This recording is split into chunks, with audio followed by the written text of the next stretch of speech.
The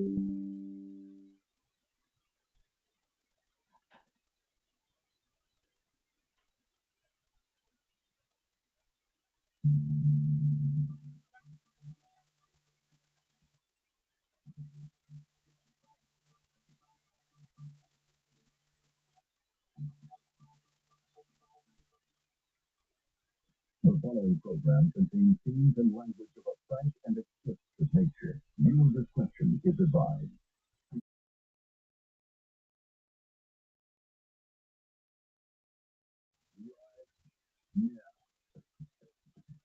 Oh my God, unbelievable.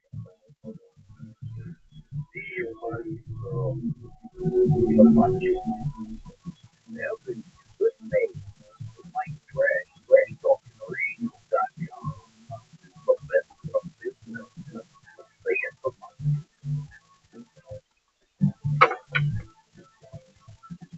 Wrestling fans, you already know, man. Listen to Trash Talking Radio and TrashTalkingRadio.com. They recuse us from selling the film crop. For guys like myself, that you gambling guys come out. That's my favorite.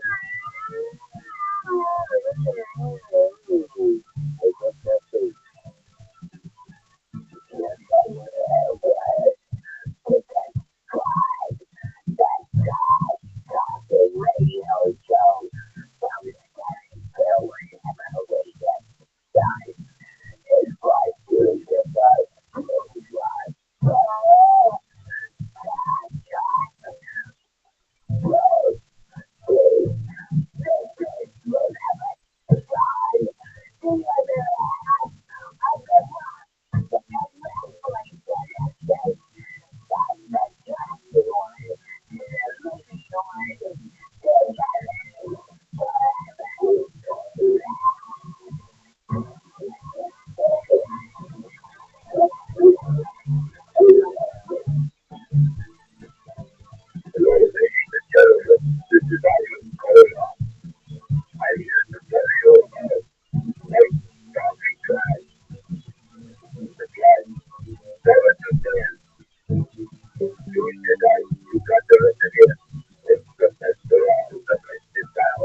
It is Trash Talking Radio Tuesday night. How is everyone doing? Okay, let me turn our cameras on. Be fun. Let's see here. There's one of them. Make sure you came up. Yes, you did. Make sure I come up. Oh, now I turned you off. Darn it. Okay, we're both there. Okay, so that's a good sign. How you doing, Doug? I'm fine, man. All I see is you and your space background. Oh, you don't see the... No. Oh, I forgot to share it. Oh, that means I'm probably going to lose you when I share it. I knew there was something wrong because it went too easy. Well, it didn't go too easy. It went easier. Okay, let me change the volume here so I'm not cranking it too loud. Okay, check one. Okay, and then let me share it for you because I knew there was something I forgot to do. It would be this one. This is where I lose your picture, though, I think. Yep. Okay, let me get your picture up because now I lost you, but I'll get you back. Let's see. How do I do this? I forget how to. Okay. I got to go on here. One of these days, I'm going to remember how everything works, and I won't have to be confused. All right, let's see here. We need this. Gotta take this over here. Oh, where'd it go? It's gone. Get back here. Oh no, I turned it back on. No, stop. This is what you call on the fly, you know. All right, so we're going to go back. All right, we'll take that. Okay, now we'll take this. We'll take this down here, and I will now find you because you're not there, but you will be in a few seconds. So, how do we do this? I forget how we do this. I think we do, all right, here's how we do it. Okay, I got to go to position and move this over here, make it, let's see, uncrop it. Oh, the other way. I want to move this over here and this up to here. Oh, move this up to there. Whoops. Up to somewhere around there. And then move this one. This is the fun that we have on the Trash Talking Radio Show. No other show is this organized. Or disorganized, or whatever. Now I gotta make you bigger. Oh, there you are. And I gotta move you over into your corner. See, you're over in the corner. Well, not exactly, but you're close. That means I gotta recrop you again too. Darn it. The things I do for this show. Oh, now I cropped too much. Oh, wait a minute. Where are you? There you are. There you go. Oh. That's making things difficult. Alright, get out of here. There you are. Okay, stay. Then I need to crop this up. Oh, that's too much. That's too much. Okay, there we go. Yeah, okay, and I can do this. Oops, where'd you go? There you go. And then I need to do this. Oh, it didn't work. Why didn't it work? Oh, there you are. I had you. There you are. Okay, now you see you, right? Now I see you, or you got something in the way. But I do? Oh, yeah, I do. Oops. Well, now that we fixed you, we can get rid of that. Now we should be able to see each other. that's right. Now, next week we're going to try something different because I figured out I've been studying on how to do the vMix call. And the vMix call really looks a lot easier than what I'm doing every week. So if this vMix call works, I'll be able to get you to call in and you'll be right there. I won't have to do anything to you. That would be cool. Anyway, so how was your Easter? Easter was great. We were in Wisconsin visiting my youngest daughter. The temperature got up to 45 one day. Wow. And but it was great. We were in a resort town, and most things are still closed. All right. The area was gorgeous. I could live there, Mike. It is out in the boonies. Oh, well, that sounds like my kind of Off place. the grid. Yes. Sounds like my kind of town. We had Starlink in the home we rented, the Airbnb we rented. We had Starlink. Nice. Did it? How did you? It worked great. It should have been interesting because I'm interested in learning about Starlink because of the fact that whether you like them or not, Elon Musk is a visionary, and he thinks way outside the box. So that's always a good thing. Oh, I got something to show you though. Okay, so let me show you this thing. I think you're going to like it. If not, if you don't like it, too bad. Oh, hold on, that's not it. Hold on. Now I got to turn that off. Darn it. How do I do that? Oh, there we go.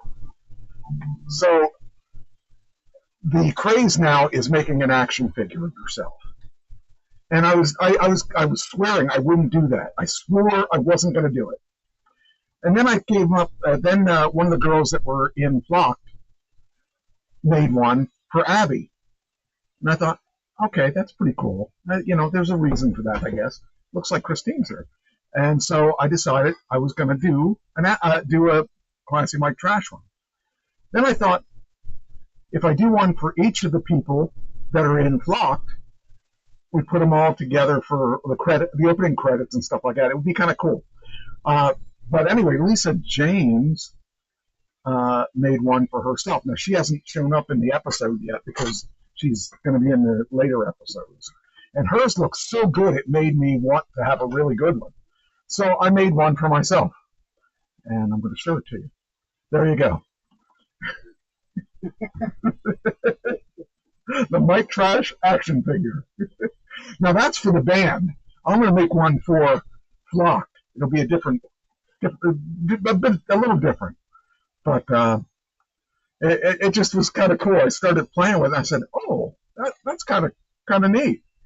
And it almost looks like me, except for the spelling is really off on the Vital because it says Vitash. But, for a first try, it was kind of cool.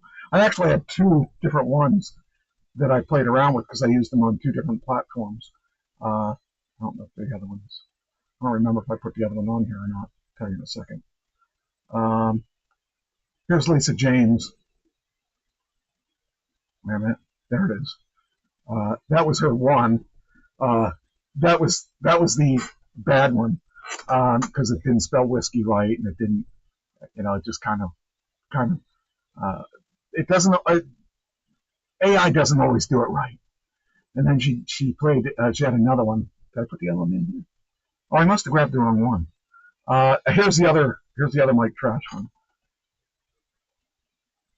There we go. We got a belt, a bullhorn, and a microphone. This one spelled my name right. I've got to like it. There you go, Mike. I'm finally somebody. I have an action figure. So that was kind of fun. I'll give it to my nephew. He collects them. Yeah. Did you watch WrestleMania? No, I was no TV. Oh, I couldn't survive without TV. I gotta have TV. It was a very interesting weekend, and I don't know why they had WrestleMania on Easter weekend of all weekends. It seemed kind of like it was bad planning on their part, but they sold out, so I guess not. I guess it was good planning. There was some controversial stuff going on, so that's the best I'll tell you in case you want to watch it on Peacock. It definitely was controversial, and I liked it. I saw that an ESPN anchor got choked. Actually, it was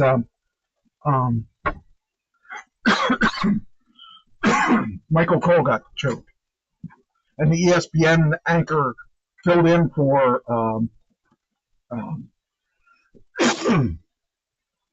man. Oh wait a minute. I guess he is an anchor, isn't he? He has a podcast. The guy you're talking about. And one of the other guys came out and filled in for him after he got choked out. It really that looked so real. That was interesting because he had a bunch of friends there that were his entourage, and his friends jumped over the barrier to try to help him, and they had to hold them back while they were doing the angle. So I don't know. It looked pretty real. But we'll see. We'll see what happens next. I don't know. I think he probably has some other obligations, and they had to write them out of the script. But it was a really good weekend overall. There were some stupid things. There was some matches that probably shouldn't have happened because it showed that those two people weren't really ready to work together. They they weren't really good at their spots and stuff, and they were hidden in all the matches that I've seen them in. So by all rights, I thought it was going to be a good match, and it ended up not being. It was the worst match of the night. But overall, it was overall I liked it. I enjoyed the bulk of it. There were a few things I didn't like. I called the Cena thing happening. Oh, you don't know what happened, so I called the Cena thing happening. Cody lost his belt, so that was kind of. I saw that coming. I also called what happened in the three-way match with Heyman, with Roman Reigns and CM Punk and Rollins. I called that. I called it in the middle of the match. I said, I bet you this is the way it's going to end up. And that's the way it ended up. It was so good. Or maybe I didn't call that one. I may have miscalculated that one. There was one I miscalculated. I thought I had dead on it. It was off by it was off by that much. You know, it's just off by a little bit. But you know, it was fun. The good news is I finally got a building, and we're going to start our school up. So that's I signed the papers next Wednesday, so that's a nice start for the I believe we're going to name it. Hold on, I'll tell you what we're going to name it. Where's it? Hold on, where's my? Because we had it. The name just came over right as we started the show, so I don't care what we call it. I just want to have it. Okay. The Federation Foundry, I think, is what we're going to call it.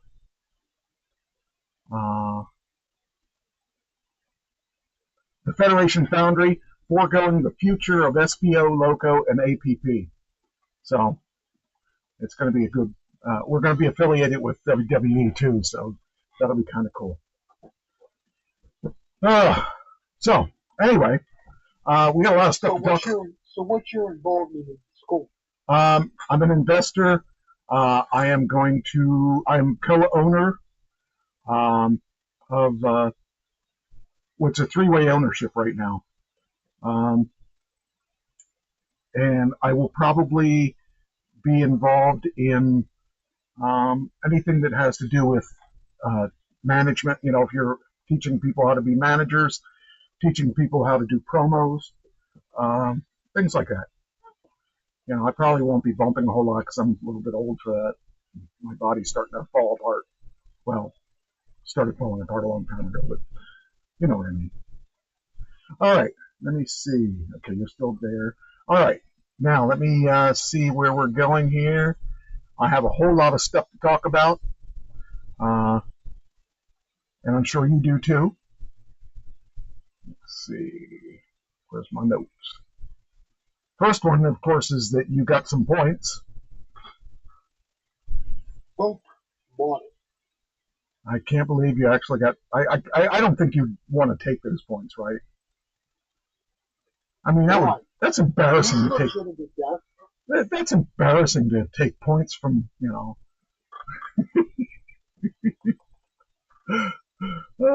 Have you no shame? I guess not. I would take them. I don't know. I have no shame. I definitely am shameless. Where's our spreadsheet at here? So I can pull the spreadsheet up to see how much you got. I think you've got very few points, but you did get some points.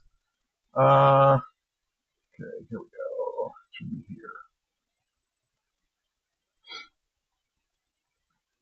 Should have had that up here. Okay, come on up. Oh, that didn't work. Okay, so where is it? This one, right? Nope, that's not it either. Okay, where's it at? Death Pool. Here it is. Okay. All right, your points were Pope Francis, 88. So he, what are we doing? 115 minus 88, right? That's what it is. Yep. So that gives you 15, 16, 17, 27 points. Woo! Gives you're on the board. I'm in the lead. Yes, you're not only on the board, you're in the lead. Yes, that gives you 27 points. Hope you're ashamed of yourself. And we have a special tribute to him, which I'll play next. So we'll do that. There we go.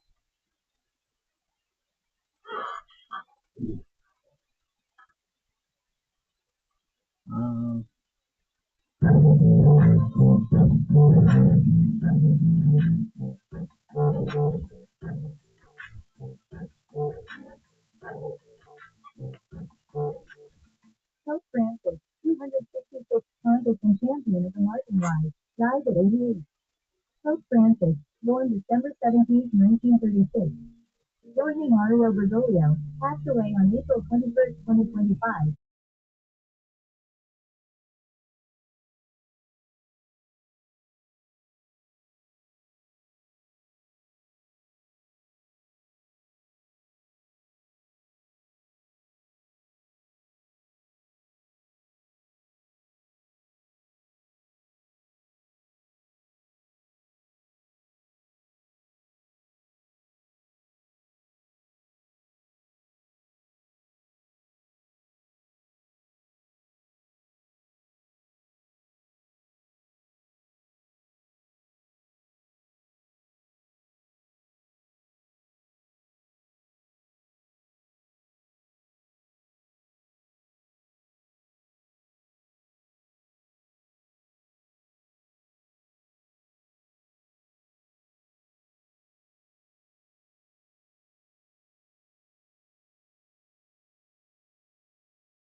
Why did that turn off? Hello, check 1 2 talk. Talk 1 2 talk 1 2. Why is Check, yours? check, check. Okay, you're coming in on that. Okay, you're coming in on mine. Okay. Um, so this is going to be a pretty earth shattering if they have a black pope, right? It would, yes. Has there ever been one? Faithful to the core. Nope, not to my knowledge. Now, I'm not a Catholic. Right. Don't quote me on this, but I do not believe there has ever been an African pope. Interesting. And I think it would be, depending on theology, see, they may want to go conservative this time because Francis took it so far left. Oh, yeah, They may yeah. want to go conservative this time. So there's a lot of factors involved. Huh. Where do they come from? What theology do they hold? What politics do they hold? Where do they see the church going? Well, I would have thought that they would have, like, when he was that nice to the LGBTQ and all that stuff, that probably rattled a lot of It chains. infuriated a lot of people. Yeah. But then again, it made a lot of people happy. Yes. So I mean, there is tension within the Catholic Church Okay. between traditionalists and more progressive ones. Okay. That's And- interesting. And so it's going to be a royal battle within that College of Cardinals.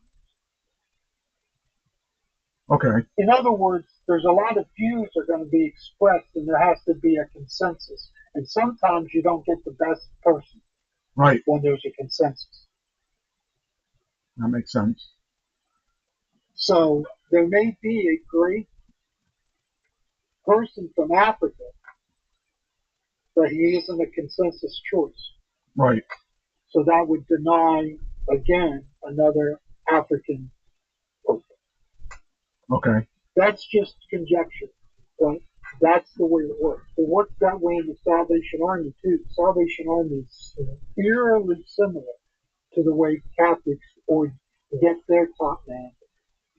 I thought it was We had a great man that was married to a white woman. It was an African American married to a white woman, and they refused to give him the generalship because they said the people weren't ready for a mixed couple. Jeez. This was only about 20 years ago. Wow. That's crazy. It is crazy. And But that's what goes on. Are the people ready for this? I like the idea of a listening church. That whole thing of it being a two-way, you know, they talk, they listen. I like the idea of that. Well, Pope Francis brought that in. That's one of the strengths. Yes. And I thought it was interesting that he gave the Easter ceremony, I don't know what you would call it, was able to do that one last time. One last time. And so he went out working. It was interesting. They say what happened was he came back in from giving that. He had a very quiet afternoon, a very quiet dinner, went to bed early, woke up in the morning, had a stroke, went into a coma, had a heart attack, and died. Wow. So he died peaceful. And he lived a good life. I mean, a long life.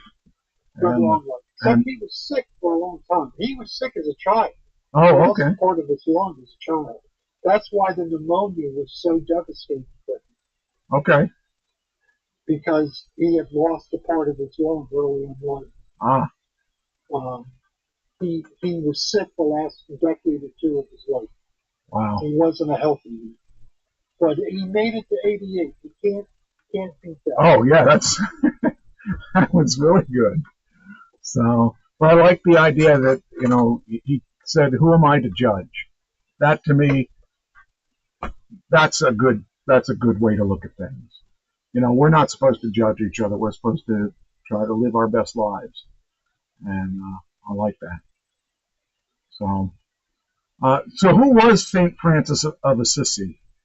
He was a great monk. Okay. he was a champion of the poor. He was a champion of the underdog. He was a champion of the marginalized. He he uh, he is a saint in Catholicism, which means he has a special place in Catholicism. And he is somebody that this Pope decided to take his name. That's how much he revered him. Wow. And you can see they have a lot of similar ideas. I mean, he started his whole career working with the marginalized, the poor, the downtrodden, the disenfranchised. That's who he worked with Okay. his whole career. Well, it takes a special person to go down that road and to champion those people that need it. And it's I really think I think highly of that. So it was good that I hope they find somebody that's more like that. So Well, we can only hope. yeah. All right. Like I said, there's politics involved, Mike, and when there's politics involved, Yeah. you Yep. don't know what you're going to get. Yep. You can. Yeah. You don't know. All right. Well, while we're there, let's do the birthdays. I got some good ones. Some you won't know, but I still need to give them props. You should know most of these, I think. Martin Lawrence.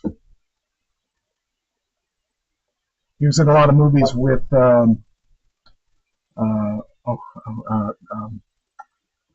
shoot, I can't think of his name. Eddie Murphy. He was Martin Lawrence has got to be 75. He is 60. I thought he was older than that, but he apparently isn't. He must have been young in his movie. He must have been real young. John Cryer. But I don't know John. John Cryer was he was in Breakfast Club, and he also was. What happened? That was supposed to go to a move. What? Hold on. I don't know what happened. Why'd it go there?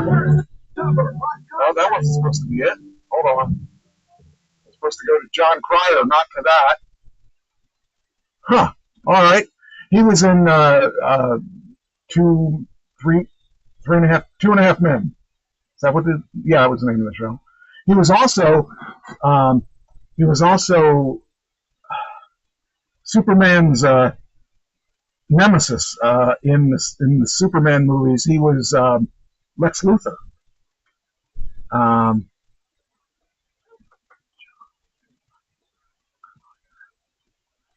You might recognize him to see him. That's him.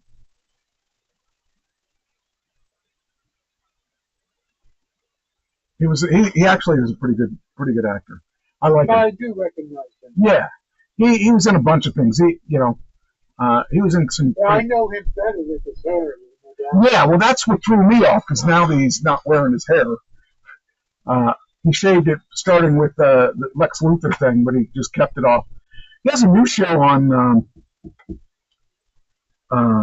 Peacock called Blended Family or something like that, where he and his wife had split up, and she went and is with another guy, and they're trying to raise their kids together, and it's actually a pretty good comedy.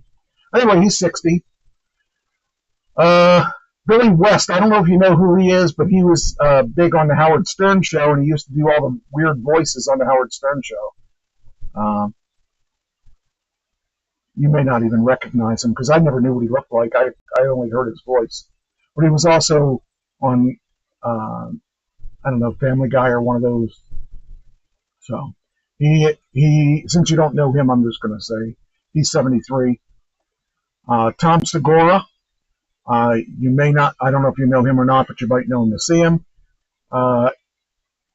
He does stand-up comedy, and I'm sure he's had some kind of sitcom or whatever, but he's 46. I thought he was older than that. That really threw me off.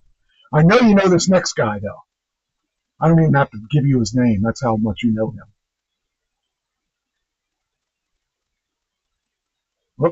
Where's that?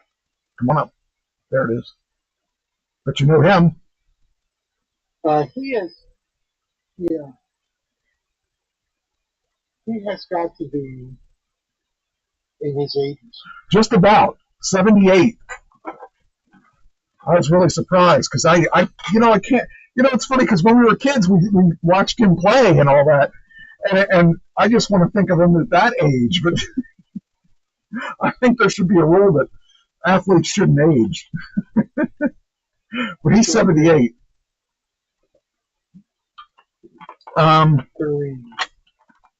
If you watch, I know you don't watch them. If you watched Marvel movies, you would know who this is.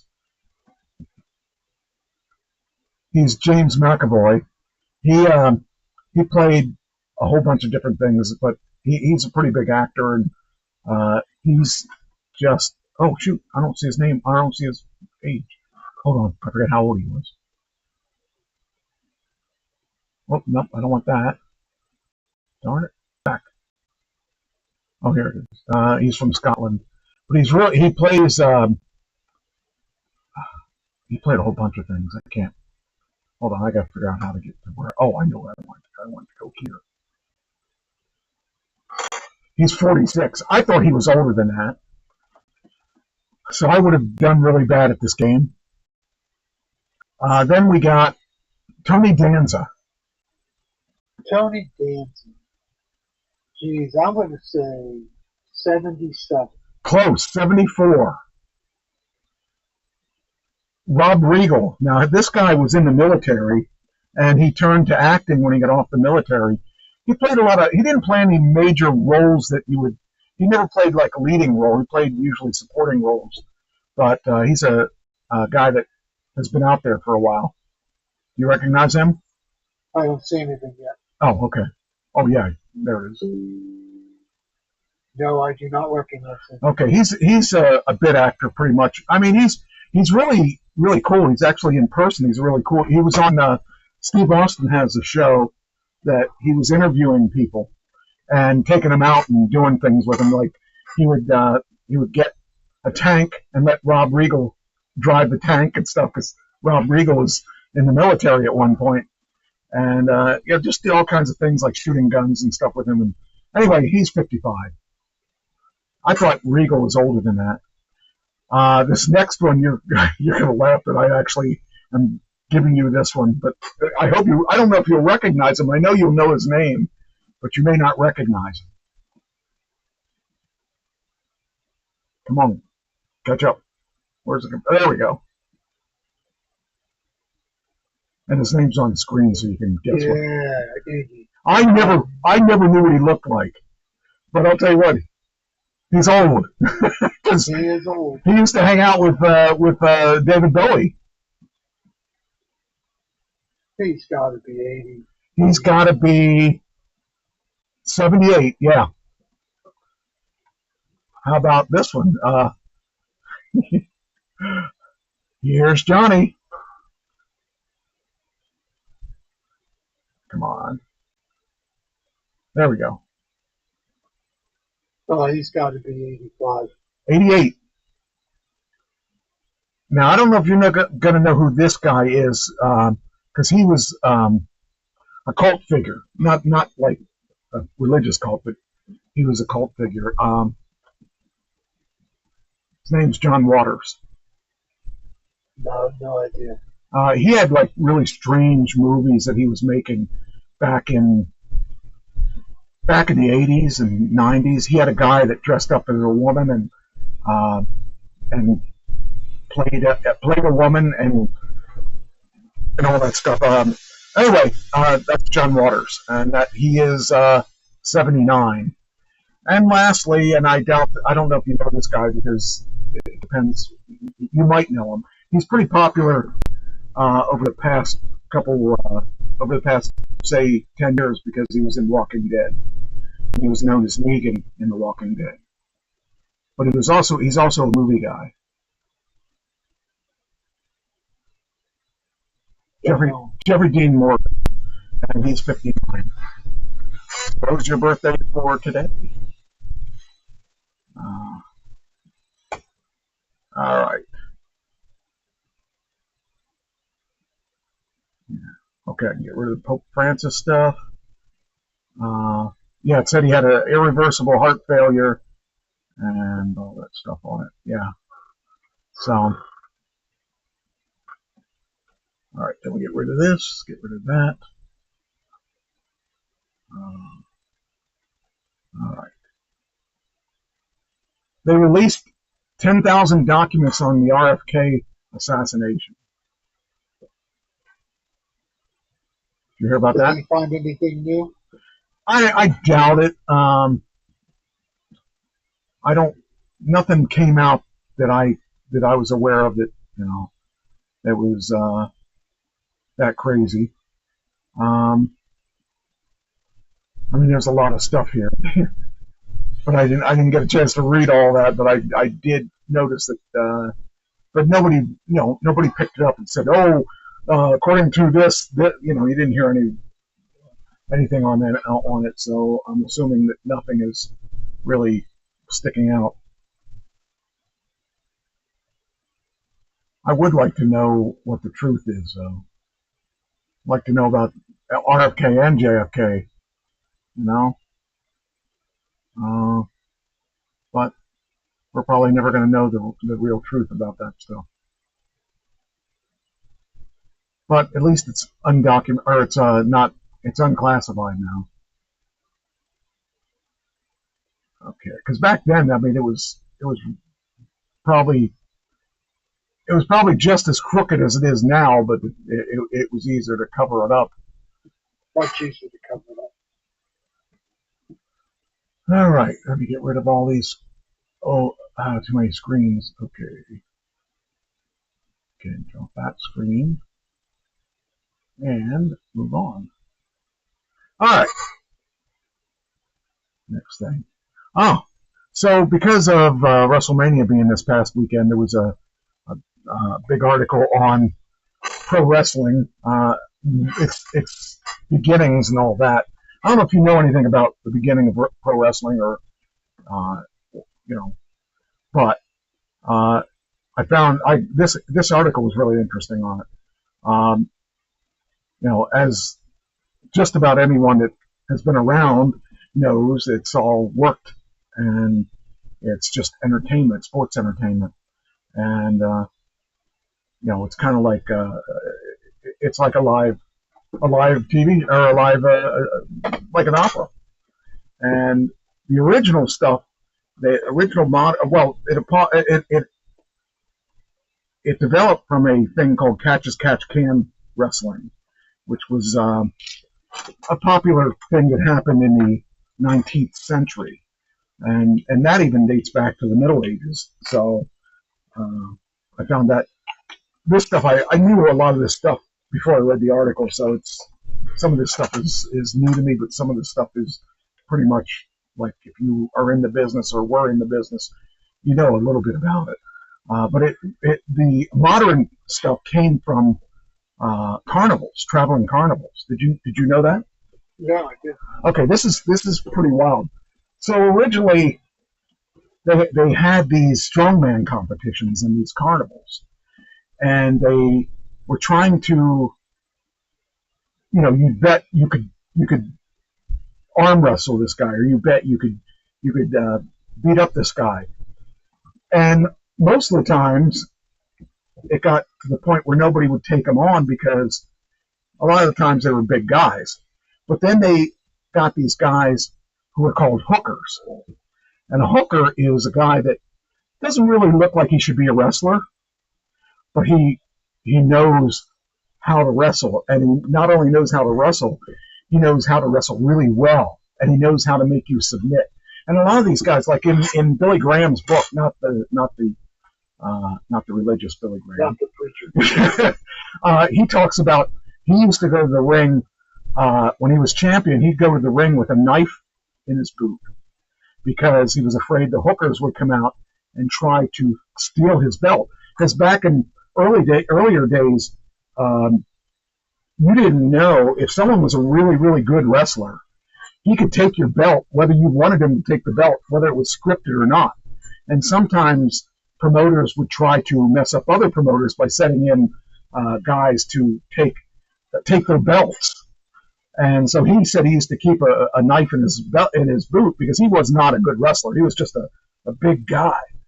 And so anyway, so the hookers started way back in the carnivals. They were little guys. A lot of the time they were littler guys, and they would go in the ring and they would first they would have matches between a big guy or a normal sized guy and a little guy, and the little guy would beat the big guy, and then some guy would say, well, I could beat him, and the hooker would go and beat them over and over again. That's how they would make a lot of money, is by tricking people into taking on the hooker, and the hooker would beat them with these moves. And, oh, by the way, one of the big announcements this weekend was that WWE is going to buy AAA in Mexico, which is a Lucha Libre organization. So I found that interesting because they seem to be gobbling up some of the smaller federations. So I think they just want the territory. That's how Vince ended up pretty much owning wrestling, is he would go into somebody's territory, hire all their wrestlers, and take over that territory. Well, this is another way of taking over that territory without having to put anybody out of work. So over time, it says here, the wrestlers, promoters, integrated elements from the boxing, theater, Greco-Roman wrestling into a style they would call slam bang Western style wrestling. And while that was going on, it was in the United States at that point. Japan created, I don't know, Puri Russo, or I don't know how to pronounce it. Anyway, their own style of wrestling. And it was Ricky Dozan was the guy that created that. And they became really, actually in Japan, wrestling is bigger than it is in the United States. And the people there are treated like huge movie stars, and much bigger than the United States. And so when we get Japanese wrestlers in the United States, we're really privileged because they're trained a lot different than they are in the United States. They're trained to really respect the business, and it's a really different product. If you watch it in Japan, people will sit there, and if you pull a big move, they clap. They don't yell; they just clap, and it's a whole different world over there because they changed the way that it works. When I was actually before I was growing up, there was Gorgeous George. He was the first guy to take it to another level by wearing outlandish clothes and stuff and playing to your phobias. And he was a big bad guy in the 50s, I think it was. I remember seeing videos of him, and it was just interesting how he was the first guy to wear robes and women's robes and feathers and stuff like that. That was so funny to watch that from when I was a kid. Say, wow, that's really interesting. But now here in their article they were wrong. They said in 1982 Vince McMahon purchased the World Wrestling Federation, which would later be named World Wrestling Entertainment. He didn't purchase the World Wrestling Federation. He purchased the Worldwide Wrestling Federation, the WWWF. That was the stuff that, when we were kids, that was the stuff that, when the original Vince McMahon, his dad, when he started the WWWF, it was part of NWA. But when Vince McMahon took over, he wanted to take over the world. So he bought it, and his dad did not necessarily agree with him doing that. His dad didn't know he was going to do it. But he went into all the territories, and he hired the people that were the most famous in each. Like he went into Minnesota. That's where he got Harley Race, and he got Hulk Hogan and all that. He got all those guys, and then he would go to the West Coast, and he would pick up Ray Stevens, and he would pick up all these. He would pick up the best talent from each area. So then when he would want to have a card in California, he would hire those people to wrestle for him, and they're already established stars, so he didn't have to establish the stars. And it was brilliant. The guy did the one thing, because there was a code. You didn't leave your territory. And WWF territory was the Northeast. They weren't allowed to go, they weren't supposed to go any further than New York, Pennsylvania, Maryland, New Jersey, and the Northeast. So, but he broke that rule and decided he was going to go everywhere, and everyone was fighting him, trying to make sure he didn't do it. But he was too smart, and he actually outsmarted everybody. So, the other thing I thought that was interesting this weekend too, by the way, is that the Hall of Fame, they brought in Lex Luger. And Lex Luger can't walk anymore. He lost his ability to walk.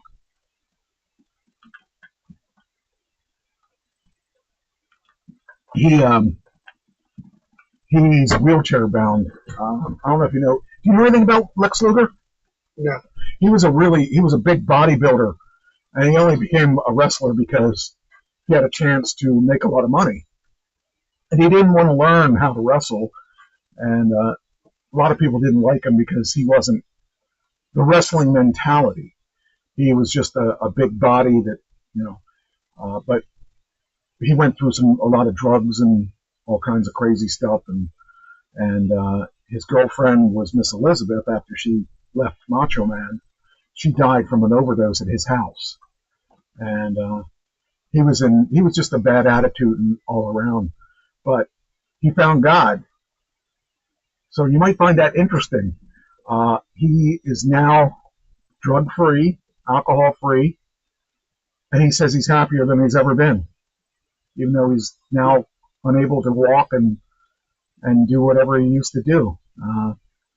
But one day he was at a fan fest, and he woke up and he couldn't get out of bed. And he couldn't walk, all that stuff. And he found God, and he says he's happier than he's ever been. I would have never guessed that would have been the case, but For a lot of people, that's what makes them happy. Yeah. And he stood up and he did his speech. He said, "I'm going to do this standing." He's been going to Diamond Dallas Page has been working with him to try to get him to walk again. And I like the Lex Luger now. I didn't like him back when he was wrestling because I felt that arrogance, and I felt that he wasn't a real wrestling fan. He just did it because he could make money out of it. And those kind of people, I just don't appreciate them. Respect. Yeah. Like a respect. Yeah, that's the thing. I mean, we all do this for the people that are in this should do it for the love of the sport, the love of the art, not because you can make a lot of money. You don't get in things because you can make a lot of money. You get in things because that's what you like to do. But anyway, so yeah, that was interesting. They inducted Triple H. They inducted my friend Tugboat, or one of the Natural Disasters, I think was the name of their team, and they inducted his partner who's passed, and that was cool. So it was a real anyway. Back to the wrestling. Anyway, so 2000s, WWE started taking over, and then, well, I should say WCW started taking over from WWE, and almost put WWE out of business, and then through a series of just bad booking, WCW lost their edge, and then WWE ended up buying them, which that was the end of an era, and nobody's been able to compete with WWE since. Now the AEW is trying to compete, but they don't have even though they have a lot of money, they don't have the knowledge on how to build that program that they need to build to make it as successful as it could be. So I don't know. I'm a big fan of the sport. And back in the day, people used to make fun of me for it, and now they're watching it. So I got one thing to say. I've been watching all along, and I liked it ever since I was a little kid. So, all right, enough of that. 25 years ago, Metallica sued Napster. Do you remember that? Yeah.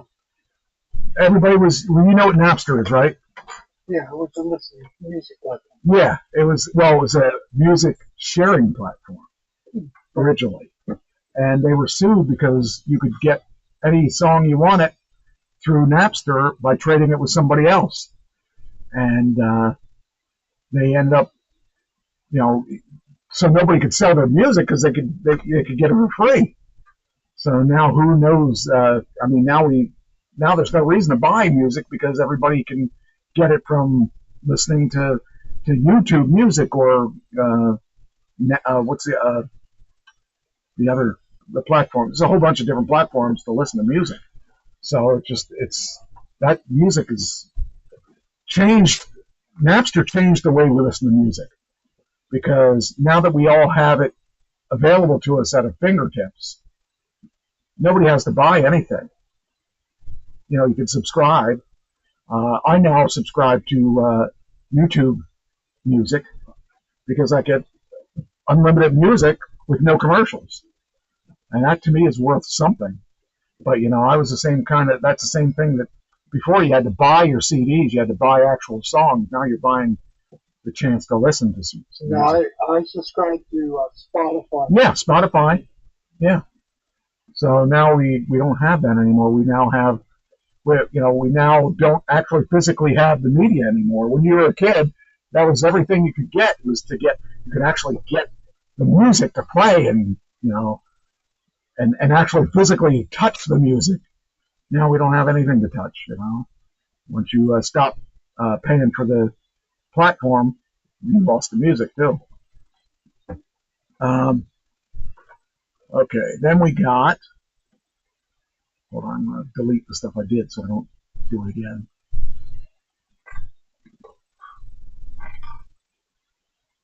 All right, Harvey Weinstein's back on the stand. So he's going to see if he can. Now, I kind of understand this a little. When he went to trial, they were trying him on Me Too, right? Do you remember that? Right. Yep. Okay, so that's the stand that they went on. So now Joe Rogan started saying, well, wait a minute.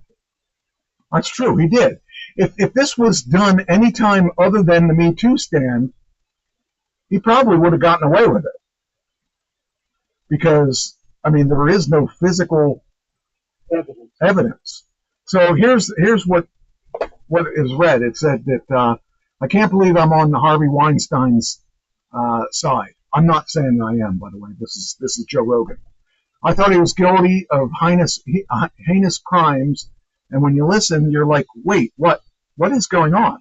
The episode nodded to seminal moments in the Me Too era.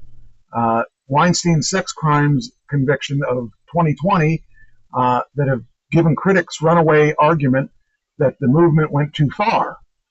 Johnny Depp's defamation victory over Amber Heard, Danny Masterson's mistrial and rape charges, he was later convicted, and the Blake Lively, Justin Baldoni saga. So all of a sudden now people are having second thoughts. Should he have been convicted and thrown in jail? He's very sick. He's really sick, so it may be a moot point. But Joe Rogan said if this happened in the 80s, it probably would have been thrown out. But in the Me Too movement, it was a hot witch hunt. You know who else got Me Too'd was Cosby, and we don't know what really happened.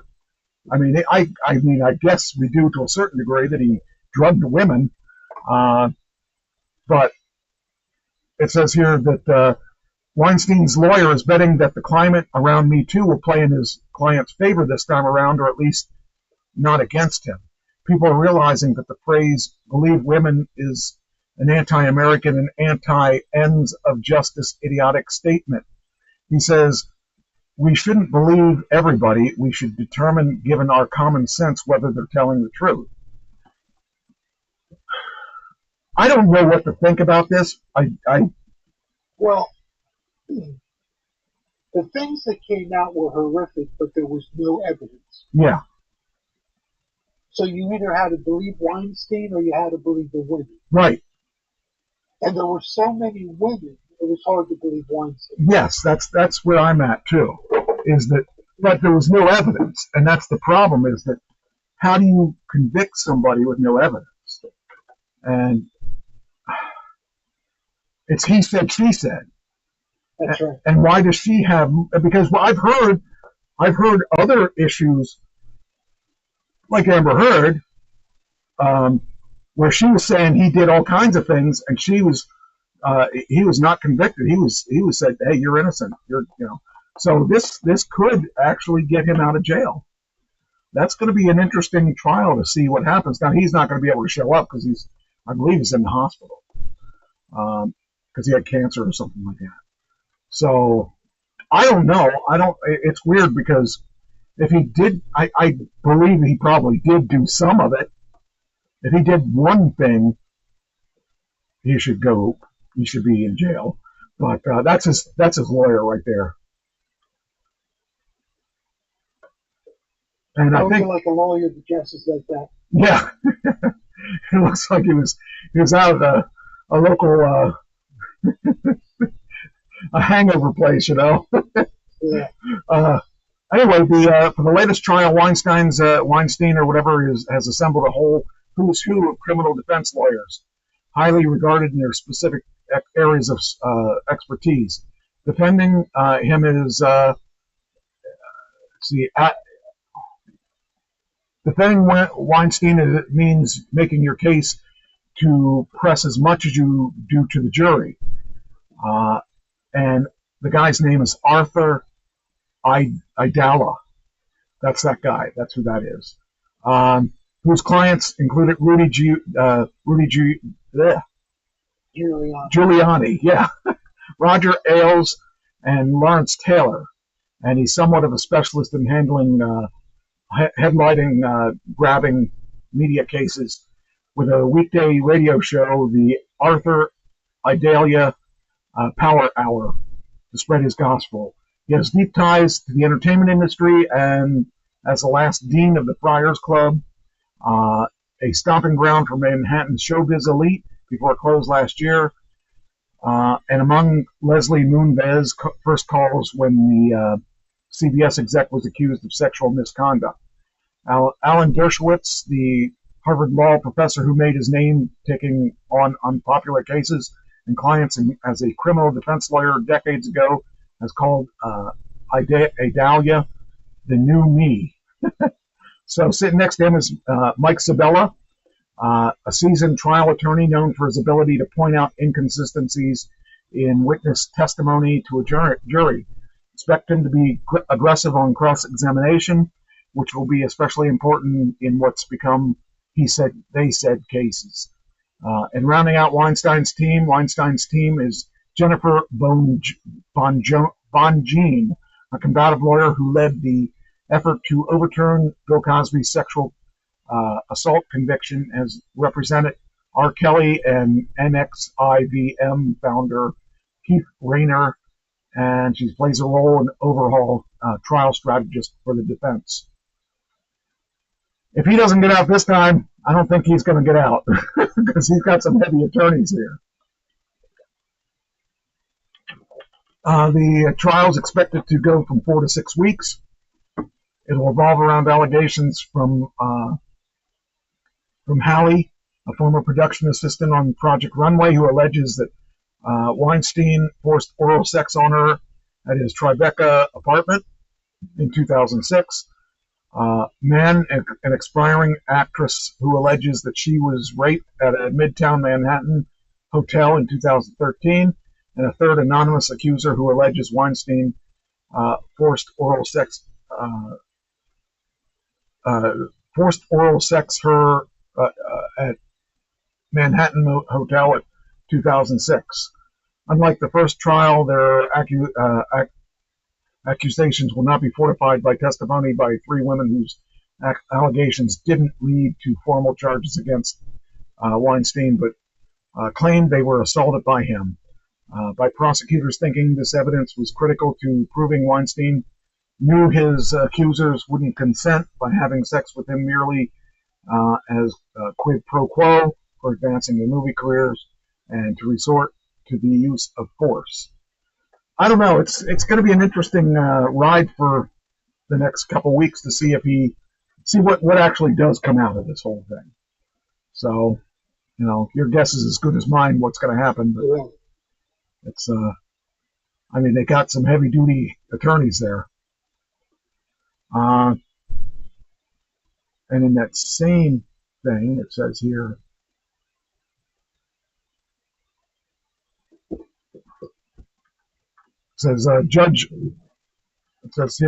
Harvey Weinstein allowed to stay in hospital during New York retrial. Or the judge rules that, so at least he doesn't have to stay in his room. But like I said, he's been pretty sick for a while. What else? Said here, and a third. Okay, wait, no. Okay, here we go.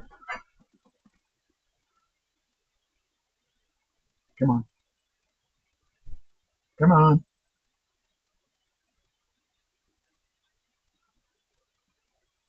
So the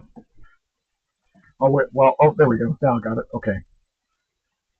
He's still running stuff behind bars, apparently. On the eve of the New York retrial, the fallen mogul spends 23 hours alone in his cell, reading biographies and compulsively calling his prison consultant, who also looks out for Luigi Mangione. I think that's the guy that shot the healthcare guy. And still manages to phone in an occasional page 6 item. So, yeah, that's he's got says here, worsening medical chart shows spinal stenosis, diabetes, faltering kidney and vision, lost teeth, through the roof thyroid numbers, and a long-term leukemia that he had kept secret. So, still in regular contact with his now teenagers by his fashion designer ex-wife, Georgina. He wanted to shield them from the knowledge of his cancer. So I don't really think he'll be around too much anyway. So, but if he wins this case, that could change the way that people look at these kind of trials. So it's going to be a landmark type case. Yeah. So I wanted to tell you, back to WrestleMania for a second. When Cena won the belt, he did the press conference at the end, and whenever they asked him a question, his response was, "That seems like clickbait. Next question." So it didn't matter what the question was; he just didn't want to answer any questions. So that was pretty funny. All right, let me get rid of these because we're done with these. Oops.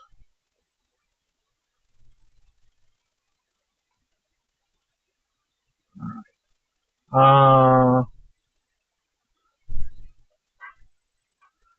This is a funny and bizarre and strange and not so funny story. Joe Siders, the drummer for the indie rock band called the New Pornographers, he's arrested for possession of child porn. What is wrong with these people? Why don't you just say arrest me? Is that him? I guess so. I would believe that is. Yeah. I've never heard of him before, but he's no longer a member of the band. I just, if you're going to be a child pornographer, why I would not have a band called the Child Pornographers. That's ridiculous. But serves them right. You know, they're gonna put it out there. Actually, probably the best thing they could have done. I'm glad he did that because, basically got him arrested. Basically got the rest of his life destroyed. Yeah, well, if he's a child pornographer, that's what he deserves. All right, next.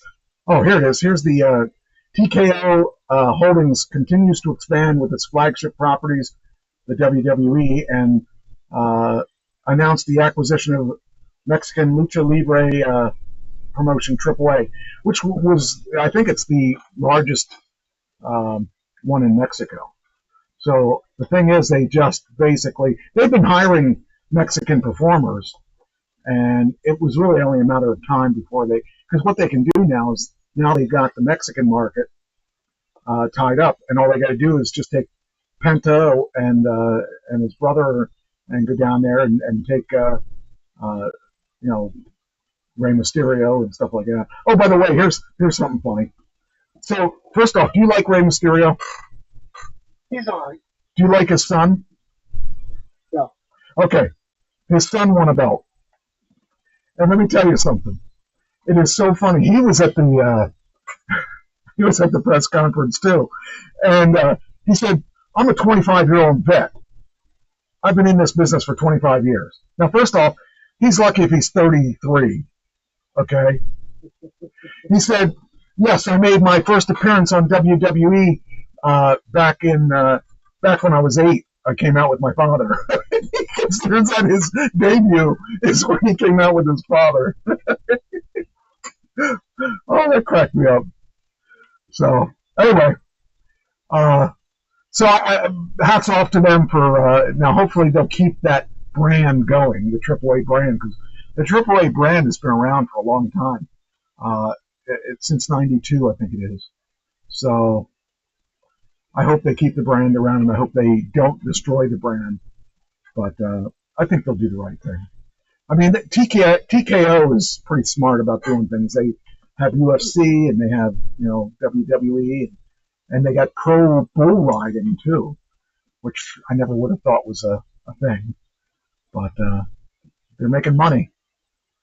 They sold out both nights. Plus, they had Friday night and Monday night in Vegas too. So they did pretty good.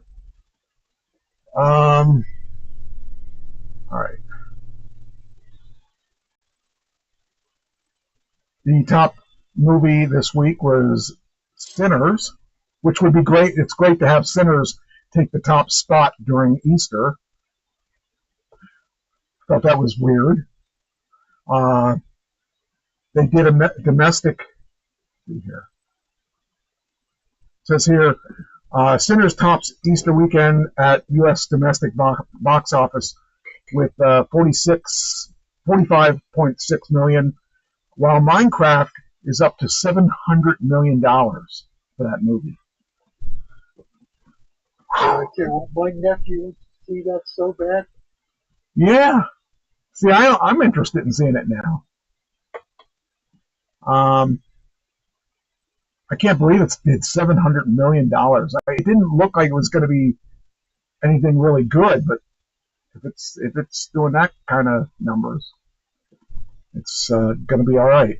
I think they'll make their money back. All right, let's see here. Come on, there we go. Oh, I shouldn't have done that. Probably should have checked to see if that was it. Is there anything else on there? No. Okay. You don't watch The Last of Us, right? Correct. Okay. Well, they did something that The Walking Dead did to. It was really controversial. They killed off one of the main characters, one of the main two characters, and I did not see that coming. And so it was really kind of interesting to see what they did and how they did it. And I just did not. I never would have guessed that was going to happen.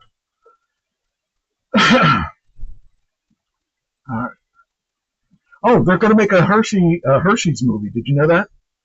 No, They're going to do a documentary on Milton Hershey. Milton, Yeah. Mr. Hershey. Yes. I'm really excited about that. They're actually shooting it partially in Hershey.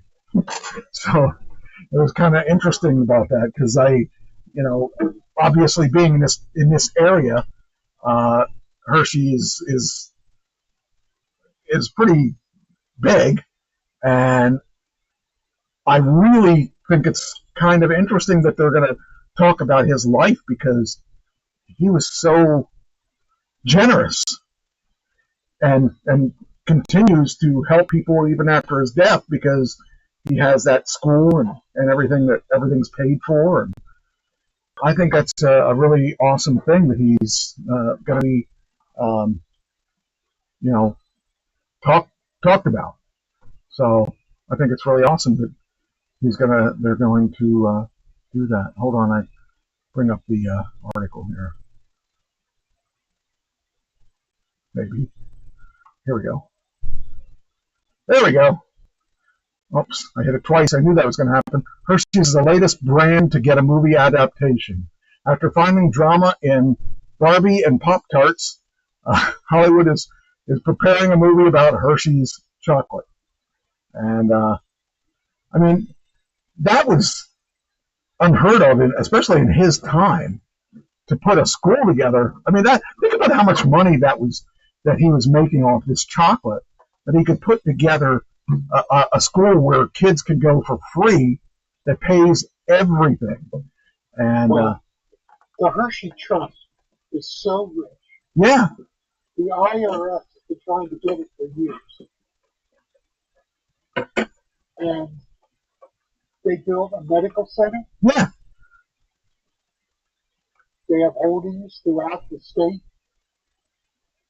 It's just enormous and the school is spectacular. Yeah, they get everything that they need to, and that's for kids that don't have parents, and they treat them really well. And our school went against their school in football every year too, and they had a good football team and stuff. I just think it's awesome that this man's going to finally, even though he's been dead for I don't know how long, he's going to finally get to be recognized for the stuff that he's done. So, to me, it's about time. And I'm glad that they have not run out of steam. In other words, I'm glad that the company's still thriving and still has the things that he started working, as well as did they buy Mars? I'm not sure. I think they did. For some reason, I think they did. I know they bought a couple other chocolate companies, chocolate candy companies and stuff. But this company is definitely that. To have a town named after you and to have all the stuff he did, well, he built the town. It was a company town. Yeah, all the things he did. I mean, you worked for the factory. You lived in a factory house. Yeah. You didn't get paid dollars. You get paid credits. Oh. That you had to spend in the company general store. Oh, I didn't know that. Okay. Oh yeah, it was all. Yes, that's the way it started out. Didn't stay that way, but that's the way it started out. Yeah. Wow. Well, that's going to be interesting to see what happens with that because. And we should have seen the fight when they moved away from having part of their school day spent on the farm. Oh yeah, I think I did know about that. The fight was tremendous when the educators wanted to move away from getting up early in the morning and doing farm labor before school started. Okay. A vocational setting to an academic setting. And today it's a highly academic setting. It says here this week the Hershey Company announced that production is set to begin on Hershey, a biopic about the founder who lived from 1857 to 1945. He almost lived 100 years, almost. Almost. Wow. And will star Finn Wittrick of The Big Short as Milton Hershey, and Alexandra Daddario from White Lotus, and his wife Catherine. Mark Waters, best known for Mean Girls, will direct. Hershey's life was certainly eventful, a kind of benevolent Willy Wonka. Hershey redirected most of his fortune and time to philanthropic efforts, and Catherine founded the Hershey Industrial School in 1909, which offered education and housing to the poor. Later, the Milton Hershey School Trust used his wealth for education and endowments. The town of Hershey, Pennsylvania, was built to keep its factory employees comfortable, which is basically what you said. And Hershey also had at least one near miss that's likely to be dramatized. He and Catherine were booked to return home from France on the RMS Titanic. Circumstances, history is fuzzy as to what the exact reason was, prompted them to cancel. So they could have been on the Titanic. So that's funny when you think about that. I think it's going to be a very, very interesting movie, and I think I would definitely go see that. I saw a casting for it, but I didn't have the time to be on that. Well, they only wanted background anyway, and I don't like doing background. So, all right, next. What else do I got? I got a question for you. Why did Ronald McDonald disappear?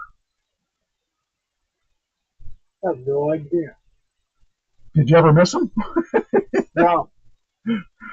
He just faded into obscurity. So here, do you know where he came from? No. Okay, this is interesting because I didn't know. Well, I guess I could have guessed this, but it says for over a half century, McDonald's peddled hamburgers with fries with the pleasantly hyper mascot Ronald McDonald. The red-haired clown was introduced in 1963 and became a fixture in popular culture thanks to toys, personal appearances, and countless television commercials. He is to the Golden Arches as Mickey Mouse is to Disney, a corporate fixture that might be second only to Santa Claus in the realm of fictional character recognition. But in the mid-2010s, he all but disappeared. I thought it was earlier than that, so But anyway, it says at the time, the media and McDonald's called themselves At the time, the media and McDonald's themselves connected Ronald's absence to a weird hysteria surrounding clown sightings, or the idea of malevolent clowns were popping up in a rash of prank appearances. While they may have been part of the reason, there's more to it than that. So, I actually have a picture of me with Ronald with that Ronald there, sitting. It's up in Scranton, I think. Anyway, I saw him there, and I got a picture of me and him, and it was really kind of funny. Anyway, before Ronald McDonald, there was Bozo. The popular clown was a staple of children's television in the 1950s and 60s, with different local markets using different actors to portray the character. In Washington, D.C., it was future NBC weatherman Willard Scott, which I don't know if you knew that or not. I didn't know that. When the Bozo show folded in 1963, McDonald's, which had been a sponsor of the series, decided to create a clown of their own. They hired Scott, who went on to appear in a number of national ads while sporting a paper cup for the nose and a food tray on his head. Following the makeover, they put him in a yellow and red jumpsuit. Ronald became the painted face of the company, often appearing alongside other characters like Grimace and Hamburglar. He appeared in countless commercials. He starred in a series of animated VHS tapes from Rugrats Studio. and in McDonald's restaurants. In 1991, he even hosted a Christmas special on CBS, The Wish That Changed Christmas, drawing criticism that the show is merely a 30-minute McDonald's advertisement in disguise. In October 2000, wait a minute, is that it? I'm sorry. But as anti-clown sentiment rose in the 2010s, Ronald was being reclassified as a possible burden. Clown sightings were often benevolent, but enough of them, like one man dressed as a clown who followed children to school with a knife, an apparent prank, still contributed to the atmosphere of apprehension. In 2016, the company sent a written statement to NBC News. McDonald's and franchises in local markets are mindful of the current climate around clown sightings in communities, as such are being thoughtful in respect to Ronald McDonald's participation in community events for the time being. So the clown crisis abated rather quickly.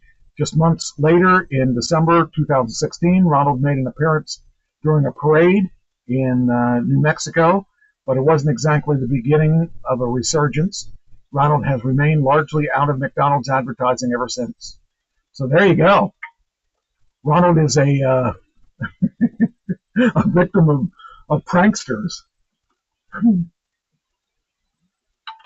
I just think it's really weird when you think about it. That I never really was a big clown fan anyway, but it's weird how he ended up dying because, Of the clowns. Yeah, Bad stuff. yeah, it's kind of weird. But that's the story of Ronald McDonald. Dick Van Dyke is in the news. There's a guy. Now you know how old he is, right? Yeah, he's 98. 99. He's 99. Yeah, and he's in the news because his wife is 46 years his junior. Now that's a guy that's happening. I hope if I hit 99, I hope I have I she's probably listening. I hope I have a girlfriend that's 46 years younger than me, because I'll need a nurse. Because I need a nurse now. I'll probably need a nurse after the show because I'm sure I'm going to get it for that. You're digging yourself a hole. Yeah, it's pretty deep too. I don't think anybody's going to find me. You know the rules for digging holes, What's Stop. the rule? Just stop. Just stop. Okay, yeah, that's a good idea. I like that. Anyway, he said that his wife is Arlene Silver, and a 46-year age gap, and everybody said it wouldn't work. 46 years. That makes her 54. That's pretty good. And it's funny when I saw the picture of them together. That's her. And that's him. That looks like his daughter. Probably his granddaughter, actually. His daughter would probably be 20 years younger than her. But, hey, more power to him. I'm happy for him. It's just they get along. He said he's never fought with her. I can say I have almost never fought with Christine. I mean, everybody has some spats, but I've never had anything that was really bad. We've had some misunderstandings, but we've got a pretty good relationship. I like her because she laughs a lot like I do, and she likes to laugh, and she likes a lot of the same shows I do, and she puts up with me. That's reason enough to like her and keep her. The big thing. Yeah, and I was lost before I found her. So, and it's after I found her that I start losing weight. Think about that. That's a really interesting thing. I can actually say I'm happy. That's weird. There you go. But hey, what can you say? But yeah, people always say it's never going to work. Well, guess what? It worked for him. And along with that, George Clooney made the same thing about his wife, who's quite a bit younger than him. and he's never fought with her. Of course, they speak two different languages. That's probably why. Probably fight all the time, and they just don't know it. But yeah, I think she's quite a bit younger than her too, or him.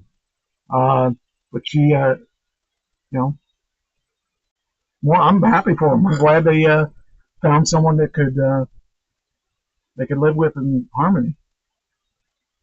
So, let's see what else I got. I think I'll be done with the entertainment stuff here soon. I think a couple more. I got 4 more things, and then you can take the floor. Okay, this one I thought was interesting. Trump education boss reveals that greedy truth behind Biden's student loan forgiveness. They profited massively. So here we go. Do you know who the education boss is? Linda McMahon. That is correct. I saw her this weekend too. She was at the Hall of Fame. Vince was nowhere to be found, but she was. Well, Vince is in Harvard. Yeah. But she apparently is doing okay with the Republicans, and she's doing well with this too. So here's what she said. Do you know? First off, I'm going to ask you. Do you know what she means by that? Let me read the headline again. Okay, the headline is. Hold on. Education boss reveals greedy truth behind Biden's student loan forgiveness. They have profited massively. I don't know. I didn't know either till I read it, so don't feel bad. Here's the explanation. Okay, why is this not disappearing? I don't want to see this ad. How do I get rid of it? Is it here? It's covering up a big portion of the page. Okay, there we go. Okay, so Linda McMahon has defended the administration's decision to resume student loan collections. I don't know if you knew that or not. Yes. Okay. And she insists that greedy colleges have profited massively from the Biden-era forgiveness measures. The Department of Education announced Monday it would start recouping federal student repayments again from May 5th from roughly 5.3 million borrowers who are currently in default on their loans. In a fiery Wall Street Journal op-ed addresses the move. The education secretary blamed Biden administration and universities for making empty promises to students while pocketing their loan dollars. So the colleges and universities call themselves nonprofit, but for years they profited massively off of the federal subsidy of loans, hiking tuition, and piling up multi-billion-dollar endowments while students graduate 6 figures in debt, according to Mrs. McMahon.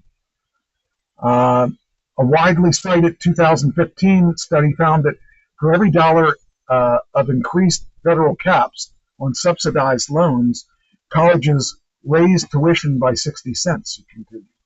Many of the degree-granting programs that qualify for student loans are worthless on the job market, but colleges continue to accept students in these programs and encourage them to borrow to pay for them. Does that make sense? Yeah. It says accountability is a two-way street. What's that? In other words, there's an idea that if there isn't a market for it, there shouldn't be classes for it. Correct. Right? And they But kept colleges don't do that. and they would keep. They keep offering. So you could go to a class that teaches I don't know how to care for your plant. There's going to be somebody that wants to go to that, but you're not going to get a job as a horticulturer. Not too many places are going to hire you. Exactly. With a degree in plant. And now Horticulture. and then of course forgiving their debt was probably the worst thing you could probably do, because that means that I was so opposed when he made that offer, when he talked about doing that. I was furious. I paid my student loan off, and everybody should. I paid mine off too. That's right. Everybody helped me. and it's not like they charge a lot of money in interest either. You got good interest rates. So I did not like that at all, and I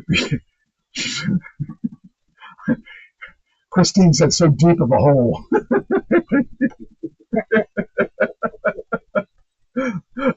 I think she heard my comments. I think it was probably on my comments and not on the not on the loan thing. Oh yes, I probably need to find a room somewhere tonight.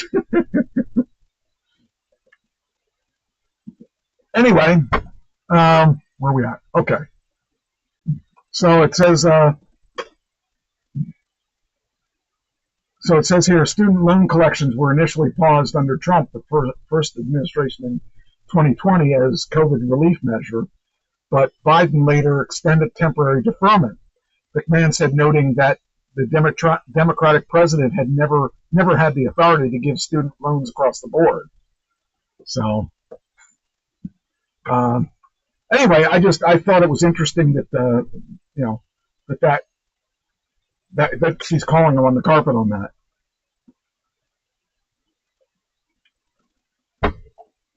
Well, all right.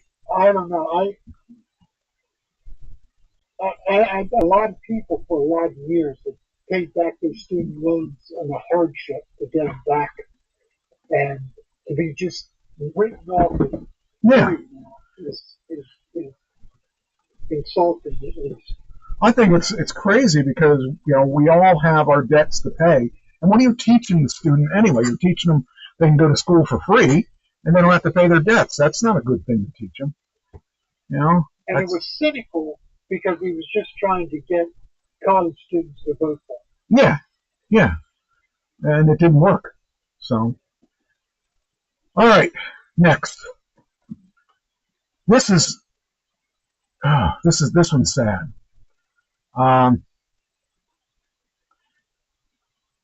So this little girl was found at home. She was 4 years old. She was trapped in the home with her mother, who's dead, and her brother, who's dead. And apparently they found her because they started to stink. And they could, people went there to investigate what's going on. And the girl at 4 was 5. Apparently the parent had died about 2 weeks before. So the kid, I was surprised the kid was still alive and well, sort of well. But the 8-year-old disabled son was dead, and the mother was dead. I don't think they figured out why.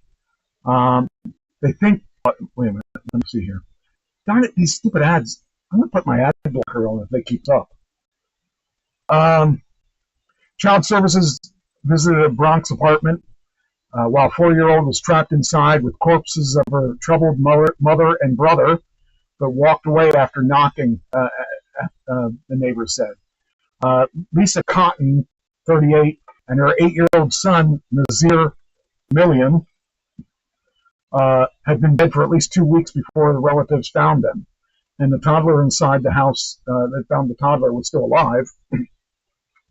One day after the reps for the Administration for Child Services dropped the ball. So the Child Services, they didn't even, they didn't figure it out. They didn't do anything. The people were here ringing people's bells all day before, the day before, on the wellness check. Doggone it. See, now this is going to irritate me if this is going to have all these pop-ups. I turned my blocker off, and I'm going to turn the blocker back on again if I'm going to have to do this all the time. All right, come on. You're holding up progress. Okay. All right. So there's the kid that they found alive, and there's the mother. I really have a hard time figuring out how that girl survived. One rang my bell and asked if I had any concerns with the upstairs, and the man opened his door and started yelling, Lisa was a very cool girl. I never saw her son with her, only the girl. It's terrible. Concerned relatives finally checked in on the family on Friday and found a 4-year-old named Promise alone and starving and in horrible condition on her mother's bed, as bugs crawled all over her dead body. Man, Horrible. yeah. Colton's father, Hubert, 71, found his oldest granddaughter, had sent his oldest granddaughter to check on the apartment, with the woman grabbing her young sibling and fleeing around the putrid home to call the police. ACS wasn't the only agency to leave Promise trapped in the hellish conditions. Neighbors said cops were called to the apartment on Tuesday but left after not sensing the stench reported by others. So they even went there, and they didn't smell what was going on. Cotton said the toddler survived by feeding herself with chocolate. Law enforcement, just imagine what that kid's going to be like when she grows up. She's going to have all kinds of trauma from this. Law enforcement sources said Lisa Cotton had a history of erratic behavior and had a pending ACS case for alleged child abuse before she was found dead. She was arrested in 2021 on child abandonment charges after police said she was caught swinging her then-infant daughter around in a stroller and lighting a wig on fire. That's just insane. I mean, I'm sure that that's the son that didn't make it. Cops arrived when she allegedly when she was allegedly walking away, leaving Promise behind. So apparently she didn't care too much for the daughter. I don't know. It's weird. But that's a sad thing. That poor kid. Hopefully she has relatives that will take care of her at this point.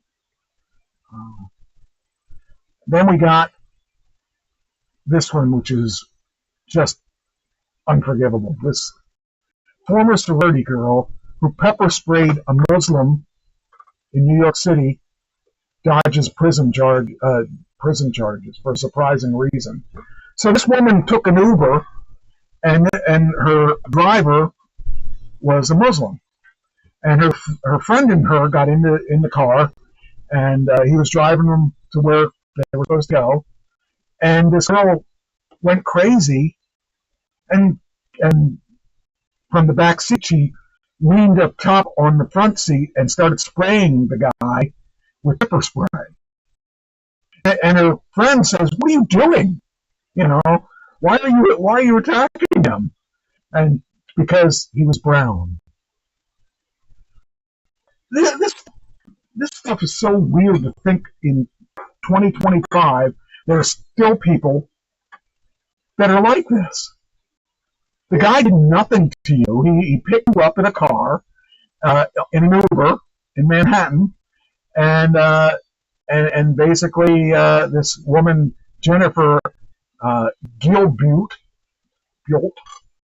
she pleaded guilty, and she would have gone to jail up to 15 years in prison. But the reason she's not going to go to jail is the Muslim guy said he'd forgiven her. So now she's just getting community service. This girl does not deserve community service. This girl should go to jail. I mean, that's just, that's just wrong. It is wrong. And in this day and age, it doesn't. If you don't like someone or something, keep it to yourself. None of the rest of us want to know about it. I mean, I personally don't care if you don't like me. I mean, I'm white, but still, there are people that don't like white people too. So, anyway, I just really was surprised that this guy. I don't think I would have been that nice. I don't think I would have said that I forgive you. But hey, there's people that are a lot better than I am. Yeah, Anne said she would have pressed charges. I would have. I think that someone like that, they're not going to change overnight. And this is the last one on the entertainment side that I thought was actually funny, but not funny. I just don't even. So you remember the Kool-Aid Man? Yeah. When you were a kid, the big Kool-Aid Man, he'd run through walls and stuff.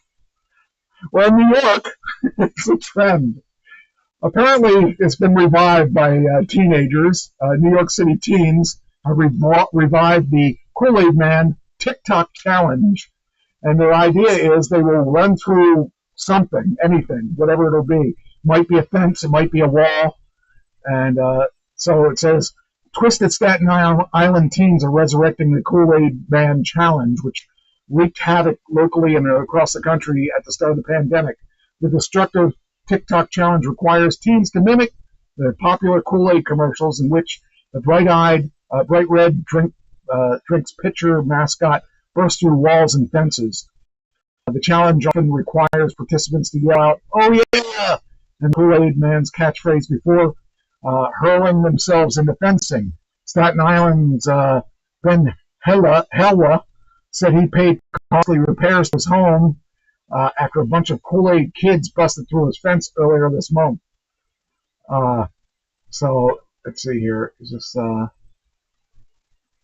I don't see a Kool-Aid guy there unless there's pictures. This must be pictures. Let's see if this is pictures.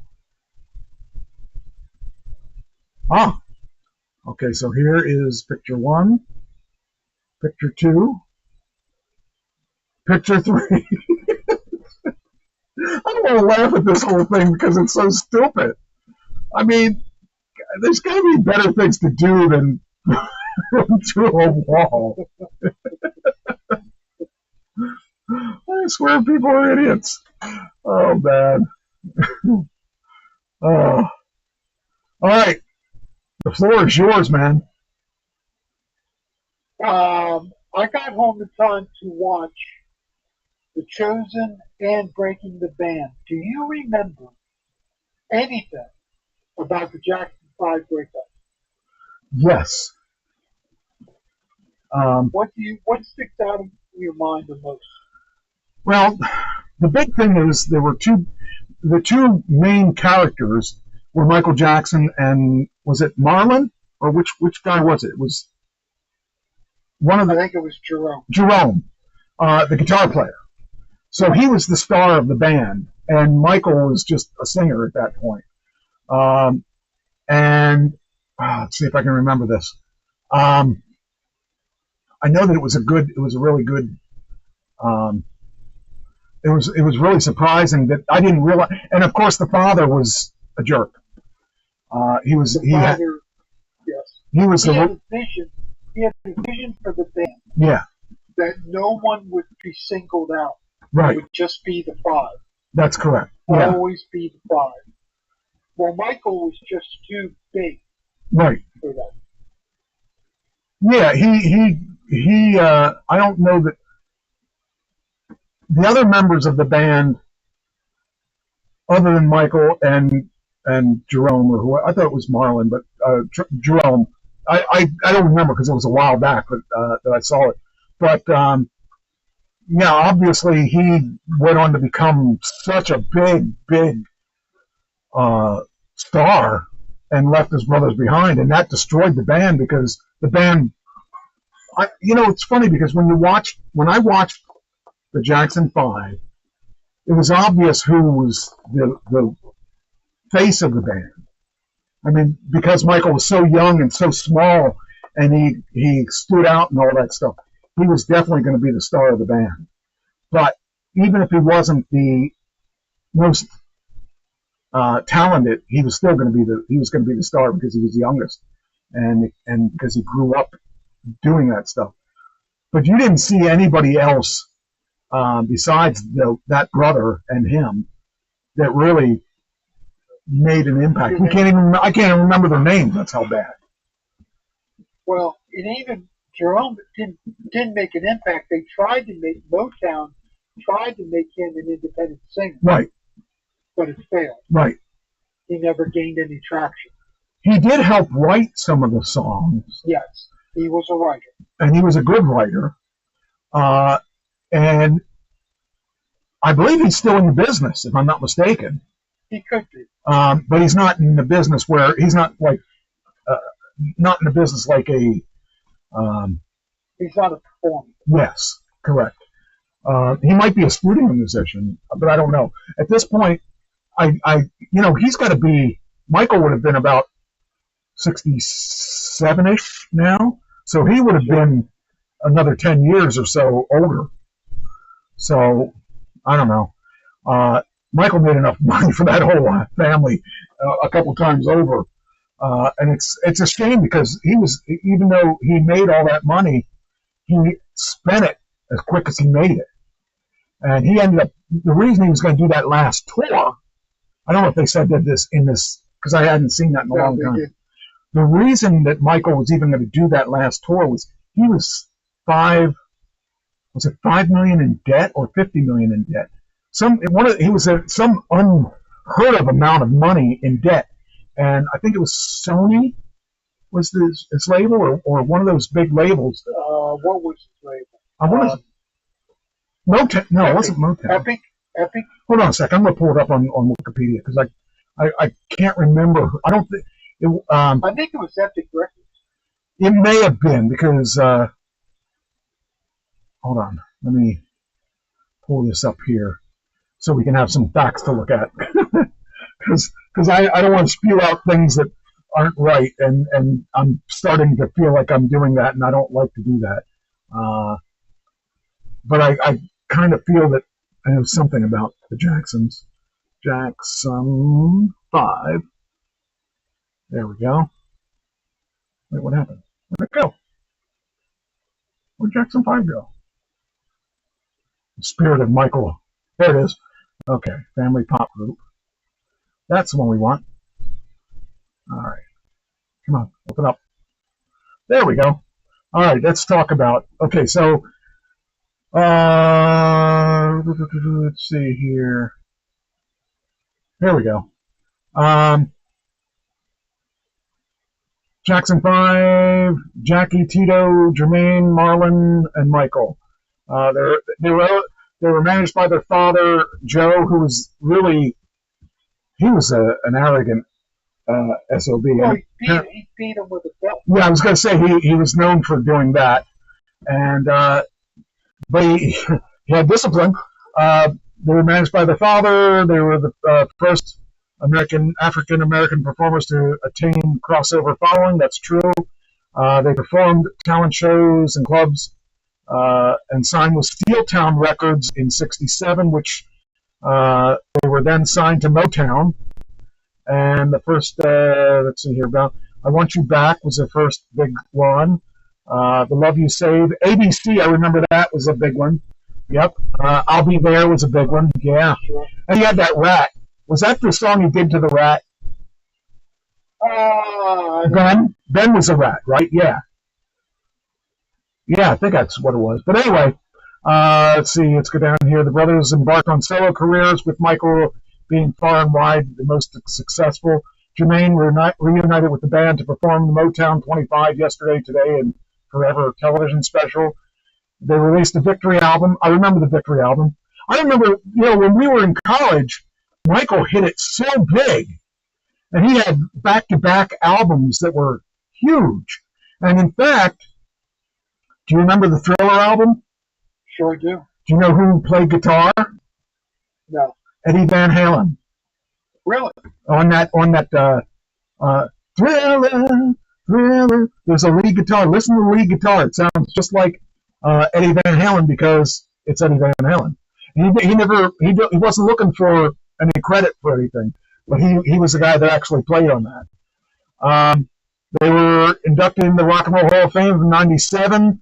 They sold over 150 million records worldwide, making them the best-selling artists of all time. So that's okay. So the early years. Let's see here. What else? What were we looking for? Who they signed with after? Oh yeah, that was Motown. So in '68, the Boys opened for Bobby Taylor and the Vancouvers at the Regal Theater after being blown away by Michael's performance. Berry Gordy, that was who initially rejected their tape, refusing to sign any more Kid acts. He probably was kicking himself about that one. Let's see here. After Stevie Wonder changed his mind once he viewed Taylor's tape. Let's see here. And let's see here. What Jackson Mania. I'll bet you none of those kids are hurting, though. I'll bet you everyone's doing well in that family. Let's see here. I read somewhere that somebody was interested in buying that place too, buying the house or whatever. That was a small house for 6 kids. Well, no, the one I'm talking about is the one Michael Jackson owned. Oh, the ranch. The ranch, yeah. The records began falling in the 70s. Yep. And it says due to Michael and Jermaine's solo successes, Corporation put their singles. The brothers focused on emerging disco craze. Did Get It Together and Dancing Machine in '74. And by '75, they sold over 60 million records. Man, I wish I sold just a piece of that. Oh, I did sell a piece of that, a small piece of that. Well, what do we got here? Let's see here. After the absent from the deal with Jermaine, when Joe Jackson began negotiating to have a group sign a lucrative contract with another company, settling for Epic Records. That's where you were getting the Epic, which agreed to pay a royalty rate of 20% per record. That's a big amount. Nobody gets 20%. Absent from the deal is Jermaine, who decided to stay with Motown. That's right, I forgot about that. And let's see here. And CBS Records. In '76, the debut of the family's weekly variety series, the Jacksons released a self-titled CBS debut under a Philadelphia International subsidiary, produced by Gamble and Huff. Enjoy Yourself. I remember that. That was a good song. And, when you think about it, there aren't a lot of bands that put out multiple hits. Michael put out probably more hits than any single guy. I could be wrong about that, but he really did well with that stuff. In between the releases of Destiny and Triumph, Michael released his solo album Off the Wall. That was a great album. I didn't want to say that I liked it because I was all about heavy rock and stuff, and when that was going on, we were doing Van Halen and stuff like that. I never could have imagined you doing any of this. Well, plus I could have never sang any of those songs because they were so high. See here, in between releases of Destiny and Triumph, he released Off the Wall. Its success led to rumors of Michael's alleged split from the brothers. After Triumph, Michael worked on his second Epic solo release, which was released in '82. That was Thriller, which went on to be the best-selling album of all time. I want to see if I can validate what I said about Van Halen, about Eddie. But Eddie played the solo lead on that. If you ever listen to it, you listen to that guitar, that's exactly like, that's a Van Halen lead. Let's see. It says Thriller was lauded by critics. His first number one. And that was so cool how he turned that into like a small feature, like a small film, the way he did that. And he actually inspired me to look at things differently. I didn't want to like him, but how could you not like him? He was so talented, but he was such a weirdo. I mean, he was really, really way out there. Let me look here and see. Let's see. That's where McCartney played on The Girl Is Mine. And there should be something in here about. Oh, Quincy Jones was the producer. Yeah. But that's the one Vincent Price was on that. That would have been cool to work with Vincent Price, too. Billie Jean was on Thriller, too, yeah. That was a great album. I mean, I definitely didn't want to like it. It was just too good, you know. It was just one of those things. Where is the thing that said? I read that several times. Where is that?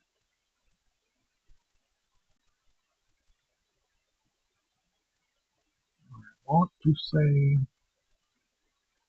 should be. Hold on, look up. Did Eddie Van Halen play on Thriller?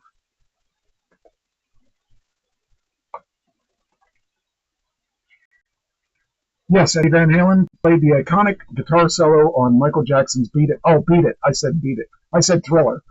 From he initially agreed to play the song under the condition that his name wouldn't be credited and that he wouldn't tell the rest of the band. So yeah, that was awesome because here's a more detailed look. The "Beat It" solo, Eddie Van Halen's guitar solo is a defining feature of "Beat It." It's largely responsible for the song's popularity. Uncredited but famous, when Van Halen initially requested not to be credited, he is now recognized as a solo performer.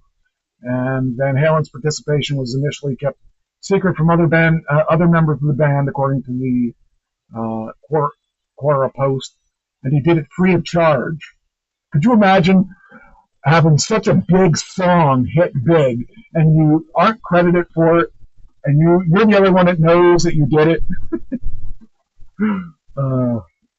Yeah, that was funny. He goes to parties and he says, "Hey, I did that." Yeah, and if you listen to it, you know he did it, because just listen to that sample of that song, and you say, okay, yeah, he did it, because nobody could play. People try to play like Eddie, but nobody really plays like Eddie. Eddie plays like Eddie, and so I found that interesting. What else did you find out about? What else did you think about that episode? They didn't get into Michael's strangeness at the end. They didn't get into that. They focused just on the five breaking up. Yeah. But they really focused on Michael pulling away.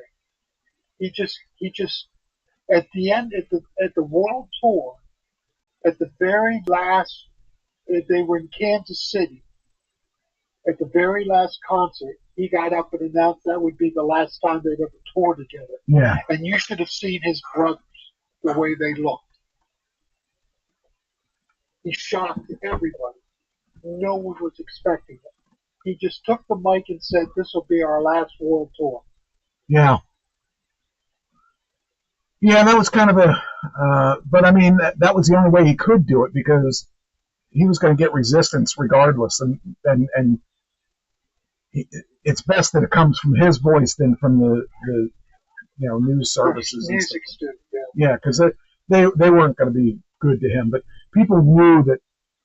I mean, really, none of the other people were anywhere near him as far as the talent of other than Jermaine, but Jermaine didn't have the personality to go with it.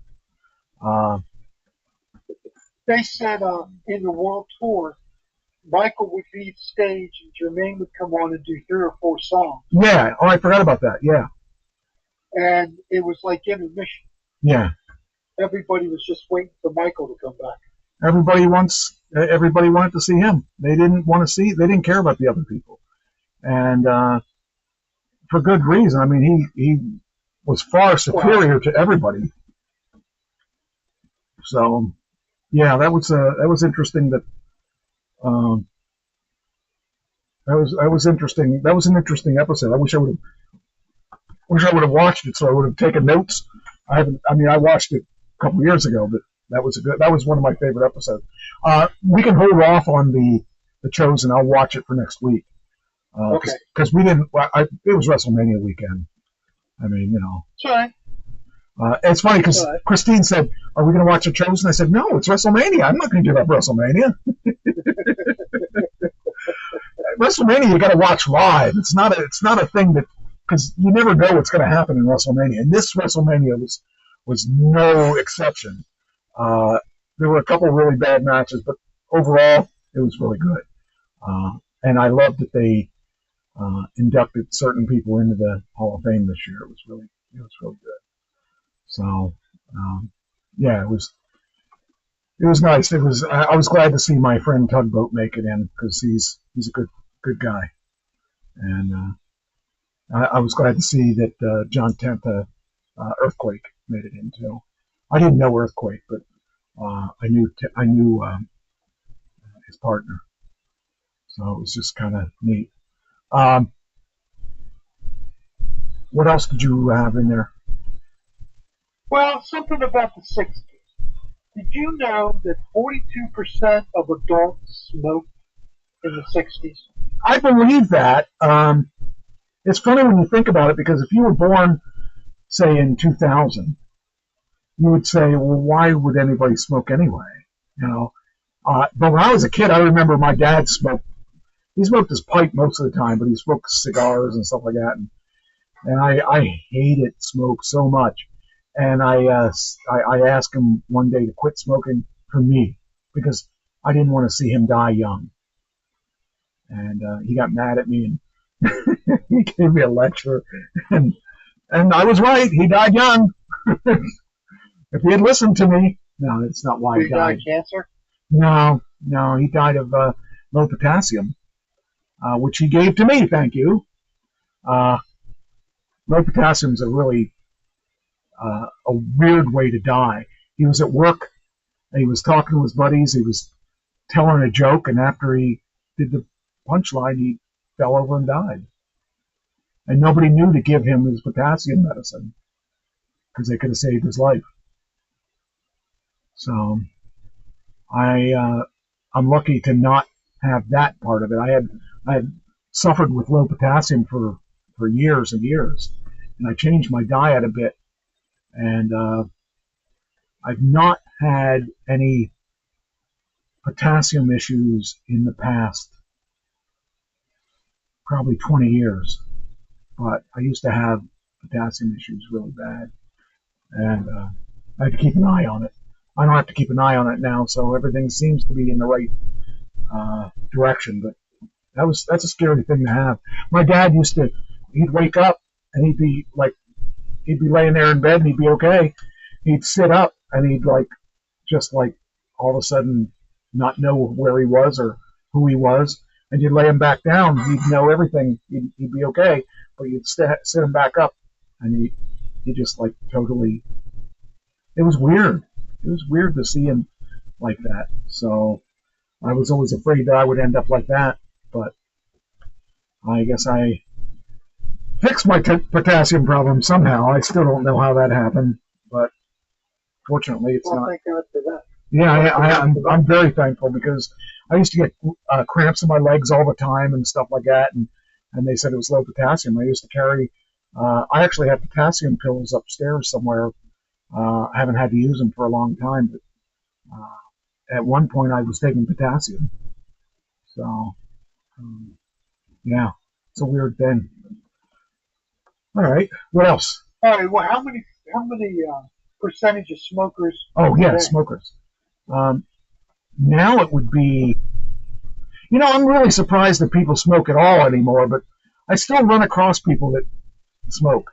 One of them is one of my partners, and it's he got to a point where he can't afford cigarettes, so now he makes his own, and I'm like, well, how about you just quit? That would be a cheaper way, but he still smokes. I would say the percentage is probably 5%.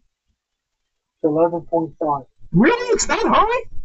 Not high yet. Wow, no wonder they're still making money selling those things.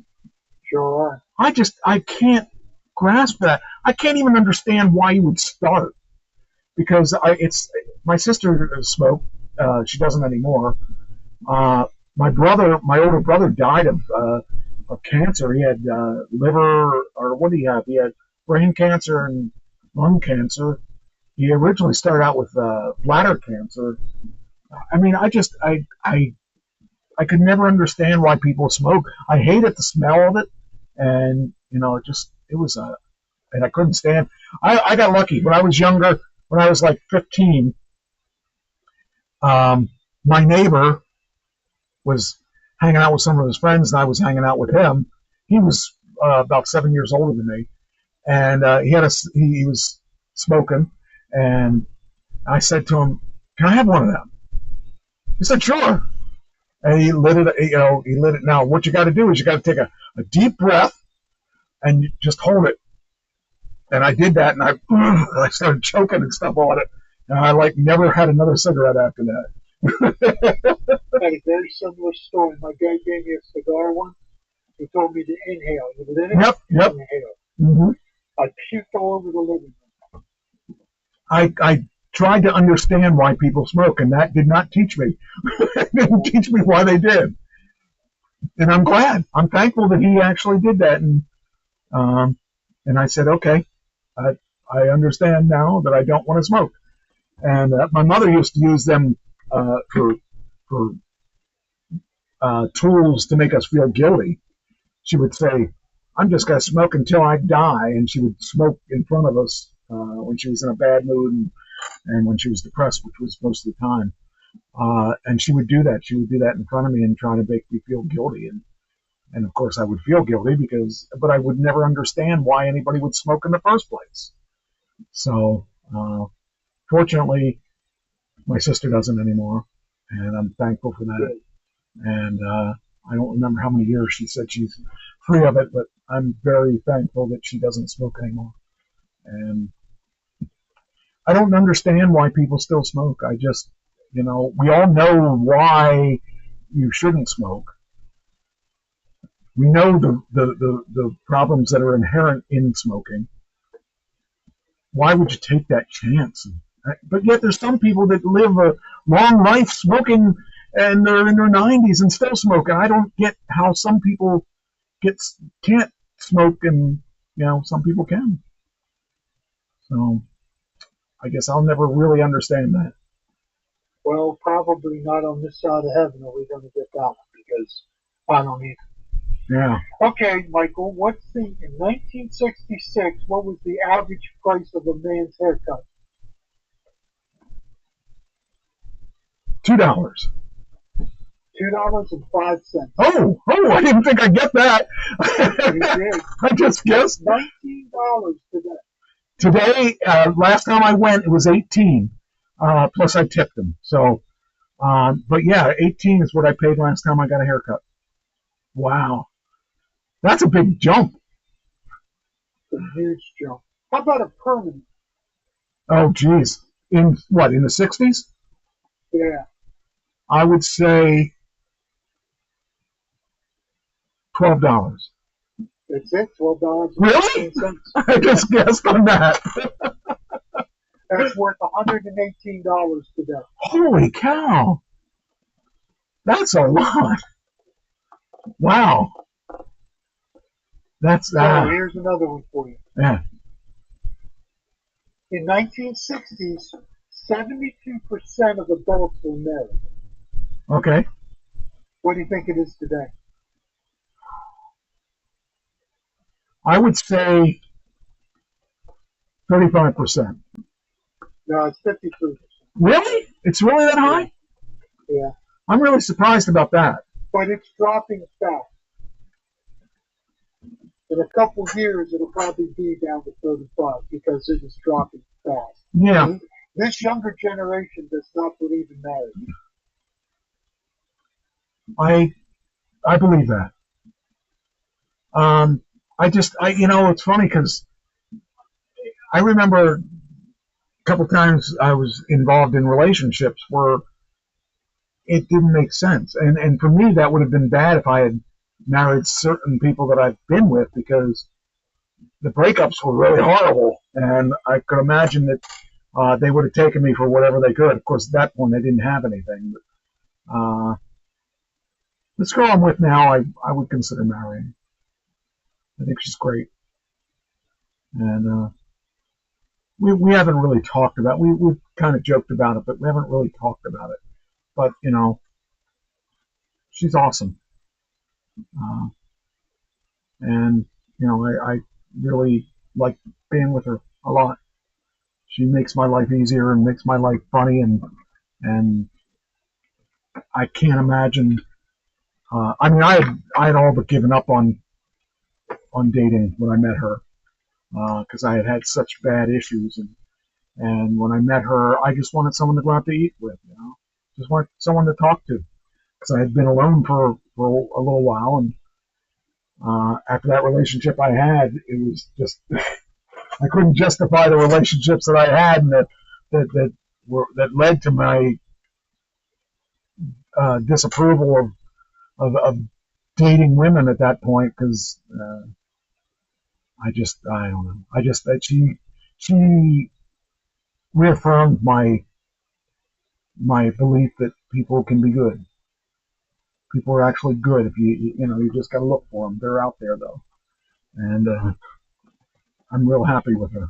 So, and you're happy with your woman. You got a great woman. Absolutely. I'll tell you, I would. I think she keeps you in mind. She does. And it's good to have someone to do that. My girl keeps me, she'll call me on the carpet on things, and that's okay. If I did something wrong, I need to know I did something wrong. That's right. And I don't want somebody that's afraid to tell me when I do something wrong. You gotta, there's no way you can fix it if you don't know there's a problem. And, so we've got a good relationship. We talk about things and we have I hate to tell her this, but she has a really bad sense of humor. It's like mine. So that's what I think gets us. We get along so well because we both came from different type of trauma, and the thing that she has never had in her life was Zen. She never really had that ability to enjoy life without conflict. And my life is all about no conflict. That's the one thing that was great about not Nancy. Nancy was conflict. That was one of those things that was great about Pam, and one of the things that I love about her is that she knows how much I appreciate having that non-conflict, that Zen. For lack of a better word, that's the only word I could really use because that's what I feel it is. So, what else you got? What was the price of eggs in 1960? Oh, geez. I'm going to say 50 cents. 66 cents. Okay. I would have done it cheaper. How about a pound of hamburger? Ooh. I would say 50 cents. 55 cents. Huh? How about a box of cornflakes? Ooh. 35 cents. 32 cents. Oh, look at that. I should be back there. Yeah. How about a 5-pound bag of flour? 5-pound bag of flour. I'm going to say, I'll say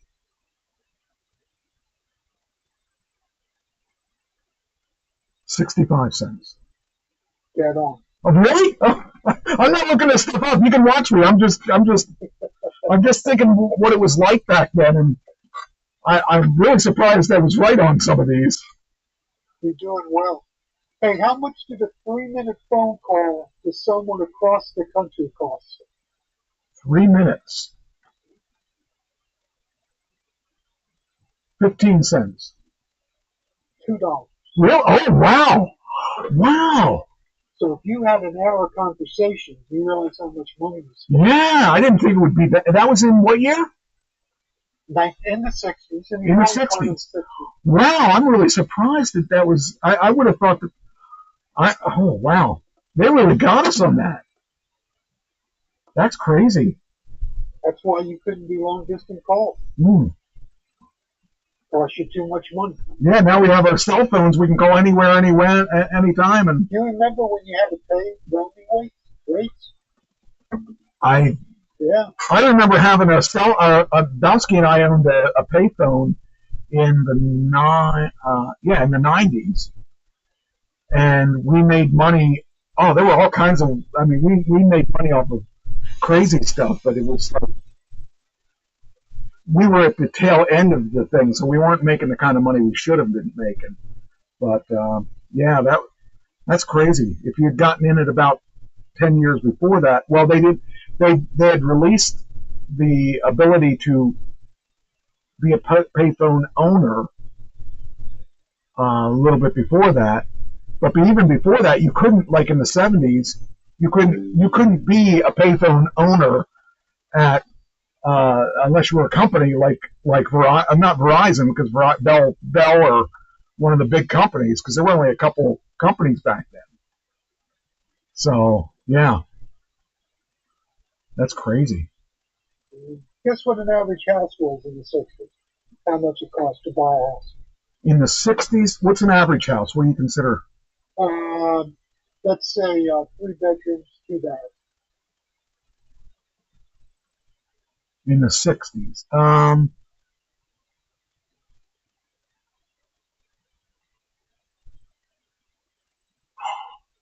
I would say $10,000. 7,000. Okay. 7,700. Okay. And today, that isn't even a third of what that house would cost. No, today, yeah. The prices of houses have just far outpaced everything else. Yeah. Houses and even cars. I mean, I don't know if you have cars in there. Do you have cars in there? No, I don't have cars. Okay, how about if you were buying a car, let's say you bought an let's say in the 70s, you bought a Chevelle SS. Okay. What do you think you'd pay for it? 5,000? For the Chevelle SS, it would probably be between 2,500 and 3,500, between 2,500 and 3,500, because that was a premium car. Yeah, and like they were selling. Well, actually, let's find out. Let's do a check. Because it really wouldn't. It really is surprising. In let's say, okay, let's talk about in the 80s, or no, not 80s, in the 70s.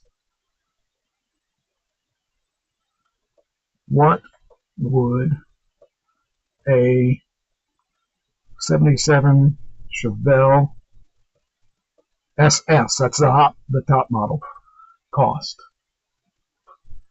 Let's see what it would cost. I was really surprised on this one. Okay, here we go. The cost would have been $3,500 and $13,650, depending on the trim level. I didn't think it would be anything above $5,000 for that, but depending on the trim, the original list price of the car was $3,486, so that's like $3,500. The sports car values of the 70 SS, well, no, that's a 70.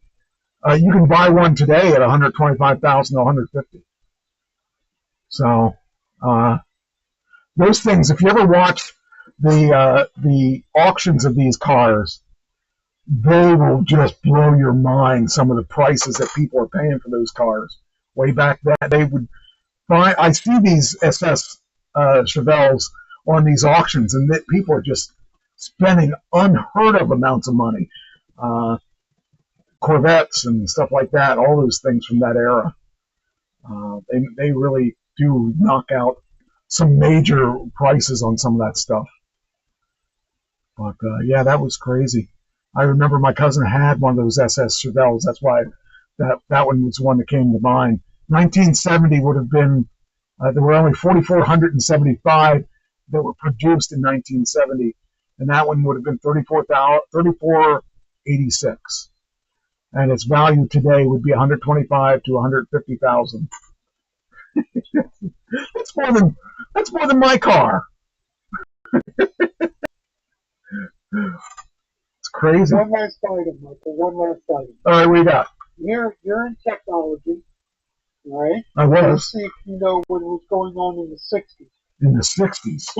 What corporation sold the most typewriters in the 1960s? Typewriter. They have 75% of the market. I don't even know who made typewriters. Who made everything? Are they even in business now? Yes, they're in business today. Jeez, I would, if that wasn't the time frame, I would have said it. I'm working on. You are seeing me through one of their computers.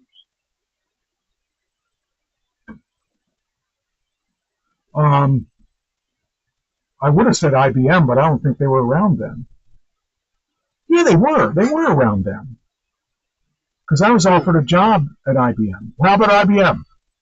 It's IBM. Yeah, because actually, IBM stands for International Business Machines. Business machine. Yeah. Because the reason I thought of IBM is because when I got out of college, one of the guys from IBM offered me a chance to work for IBM, and I didn't take it because I had to dress in a suit every day, and I didn't see that as being a possibility because of the fact that I didn't like wearing suits, and second off, I didn't own a suit at that point, and I thought, why would I do that? Why I wouldn't like to go to work every day wearing a suit, and I ended up doing that for while I was at D&H at one period of time. They had us dressing up in suits and stuff like that for about a year or something.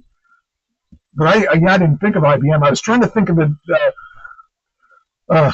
Christine thought of the people I was trying to think of. Brother or Singer were the two that she said, and I would have said Brother or Singer if I had thought of their names, but I couldn't think of anybody. But IBM would have been, yeah, because back then, a computer that was back then wouldn't be anything near the power that we get in our home computers now. And they would have taken up rooms and rooms. So it's kind of funny when you think about the technology, where it's come from and where it's gone. So yeah, that's funny. Because when I was going to high school, there was card punching was your closest that you could get to computer technology. Did you see punch? I remember this. I remember walking by those rooms where people were in punching cards. Yeah, I didn't go. I didn't take it, but I remember they were offering it to us, and I was thinking, okay, I'm not interested. That looks boring. Of course, I didn't know what I was going to do, but I didn't want to punch cards. And think about the people that spend all that time learning how to punch cards, and they never really got to use it. So I don't know. That's funny. Wow, that's some crazy stuff. Thinking about. You did very well, Michael. You hit on a lot of those. Well, you did better with that than I do on birthdays. Well, I could tell you that was just purely guessing that of what it should be, and I can't believe I got that close. It was because I was like, how much would you pay for, who would have thought that the hamburger would have been that price, or who would have, I was trying to think what it would have been that price, because back when we were kids, we didn't really have to buy that stuff. So that was mom and dad, they were the ones that had to worry about that money. But when you start thinking about, okay, a hamburger now is, I don't even know how much it is now, but I would imagine when I used to go to the grocery store, it was, cheap. It was, I would say $2 to $3 a pound. And now I don't even know what it is. So, because the prices have just gone crazy. That was good. I like that though. That was a good question. That was a good series of questions. I thought it was really interesting. Yeah, that sounds like something I would throw to you. You got me back. All right. So you done? I'm done. I got some other stuff. All right, where do I start?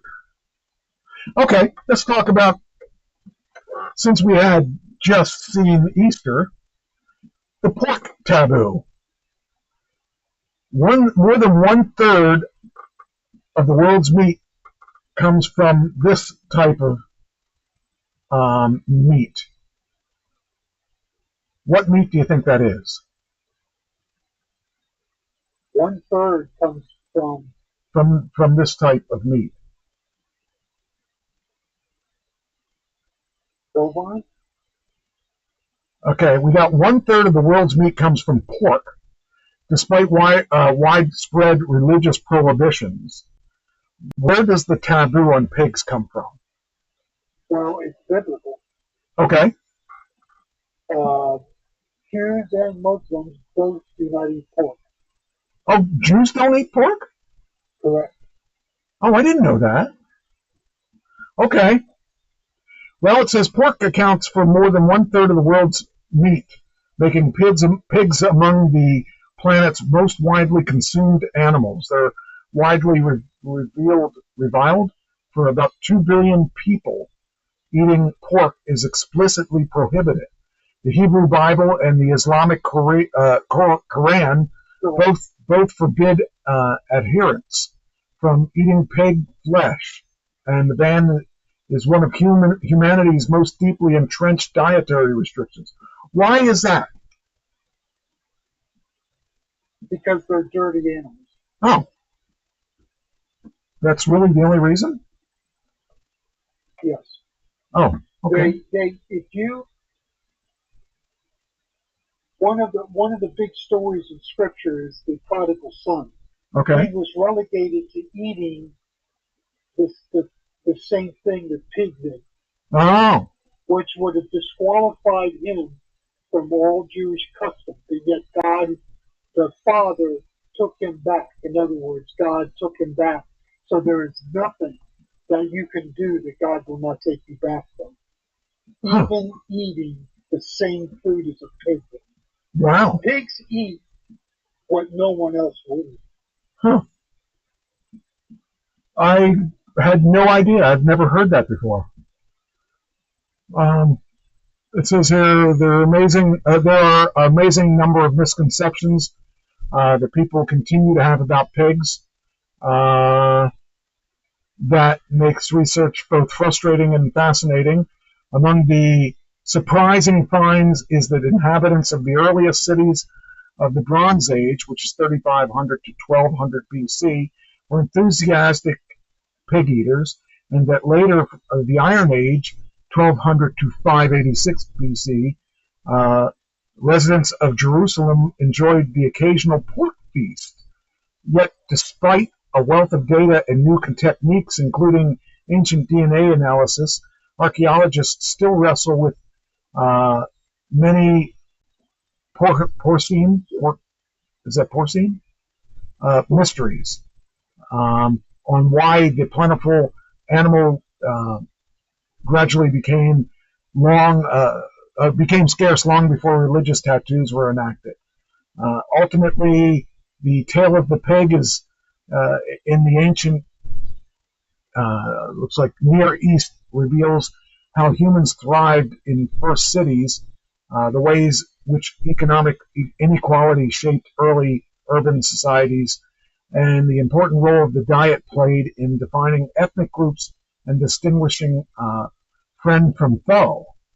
That, to me, this is like really fascinating, that because pig bacon, all the things that we make from pigs. I never would have realized. I didn't realize that was some cultures I realized didn't eat it, but I didn't know why. So that's interesting to hear. It says here a single sow. A single sow can mother up to 100 piglets, far more than sheep, goats, and cows, and their offspring can reach maturity in 6 months. This requires less than half the amount of water needed for a cow or a horse, making them more drought tolerant In many parts of the globe, past and present, pigs root through trash, converting noxious garbage into nutritious food. Today, one bill on pigs are slaughtered annually to produce a wide array of food products, including pork chops, ham hocks, bacon, and lard. The domestic pig story begins with a wild boar, and it says it roamed Southeast Asia for more than 5 million years. I bet it's tired. So I just never knew that was even a thing. I didn't know that that pigs specifically were told that we couldn't eat them because of those reasons. So I found that interesting. But that was one thing I found that you would know. How about this one? Nadine Menendez, the wife of former Senator U.S. Bob Menendez, is convicted of joining her husband in years-long bribery tied to Egypt. Did you know about that? Yes. Oh, you did? Yes. I didn't even know. Bob Menendez was forced to resign. Okay. U.S. Senate. And he blamed his wife, and his wife blamed him. Oh, jeez. They were both convicted. Jeez. I didn't know that. That was all new to me. Yeah, it says here on Monday was convicted of, darn it, I hate when you do this. There we go. Was convicted of joining forces with her husband, former Senator Bob Menendez, to accept lavish bribes in exchange for his political clout. The jury found the disgraced former senator's wife guilty of all 15 counts that she faced, including bribery, obstruction of justice, and conspiring to turn her husband into an agent of Egypt. There's like, why does this stuff even happen? I mean, nobody has any scruples anymore. The politicians, Michael, what do you expect? Yeah, I guess I should expect. Also, the man who pled guilty to killing 23 people and wounding 22 others receives a life sentence without parole. Hold on here. Waiting for it to come up. Here we go. Oh, I hate when it's that slow. Okay.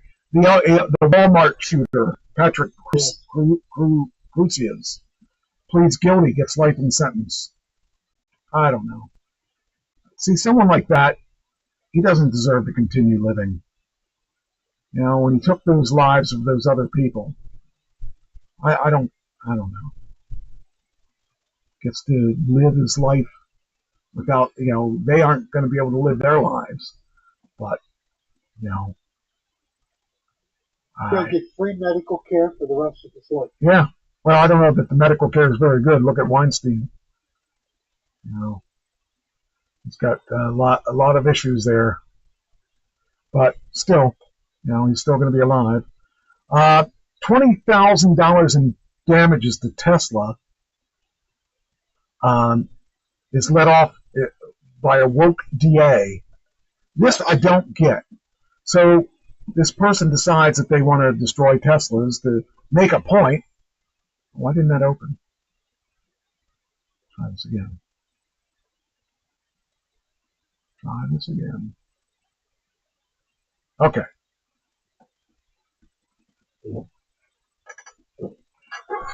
Days later. Come on. You're holding up the show here. There we go. Well, sort of. Okay.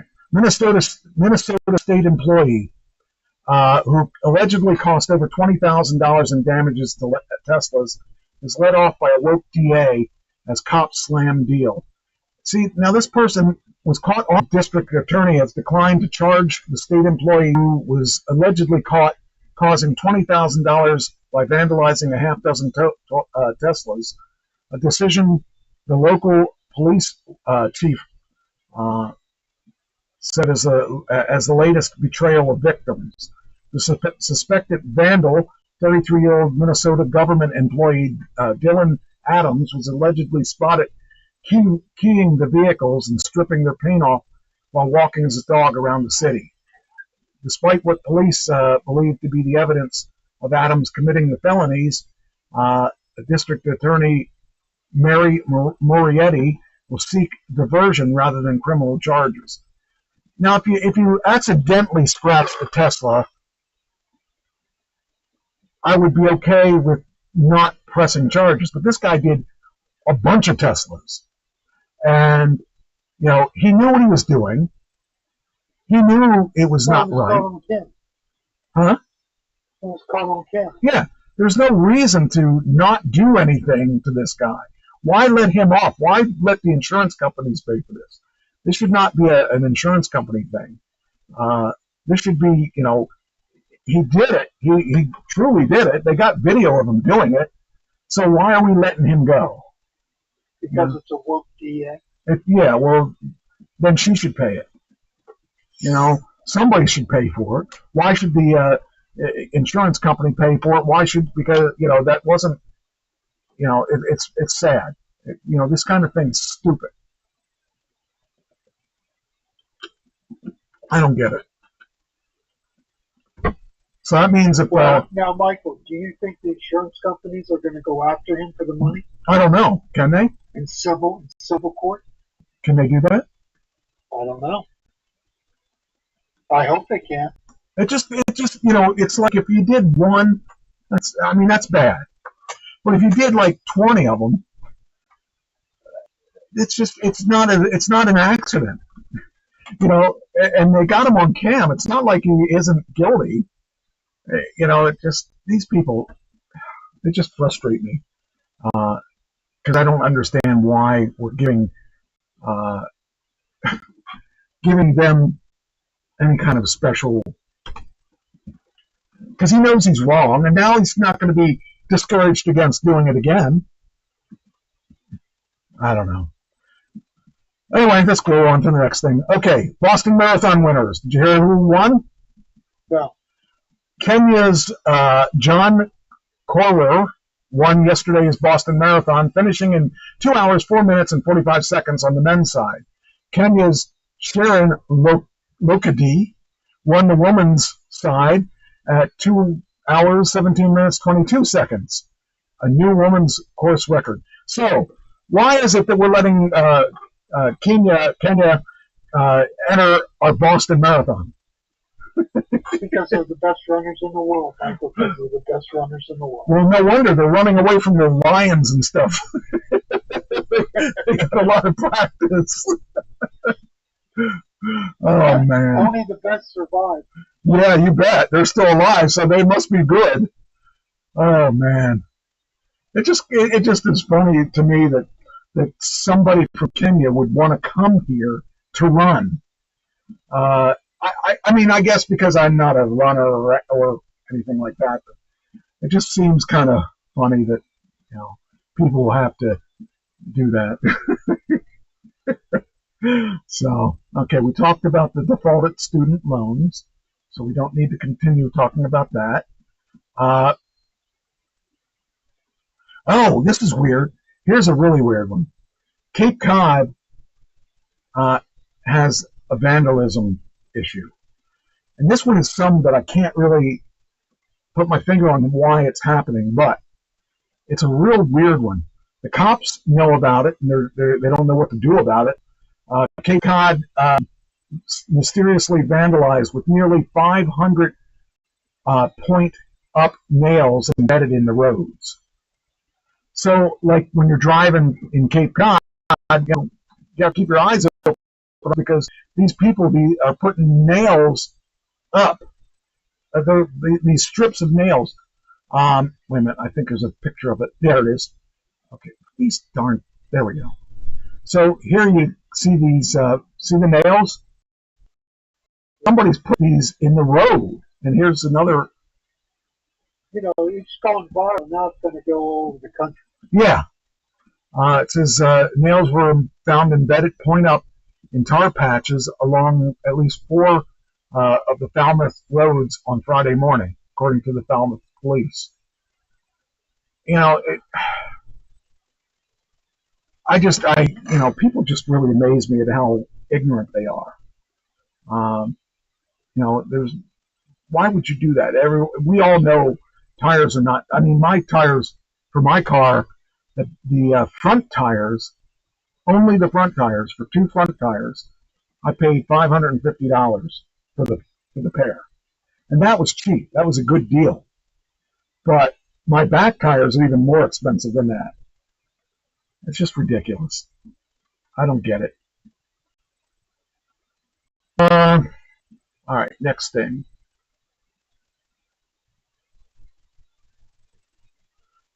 Oh, that's one I think I talked about already. Or was it?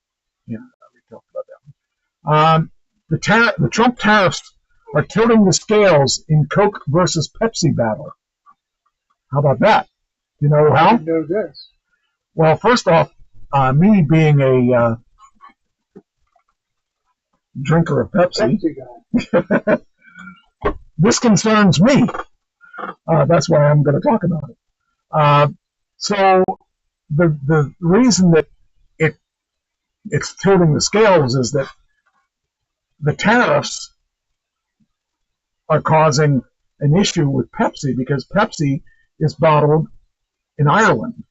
I thought that was all done in the United States, but since Pepsi was already losing the cola wars, the trade war isn't going much better.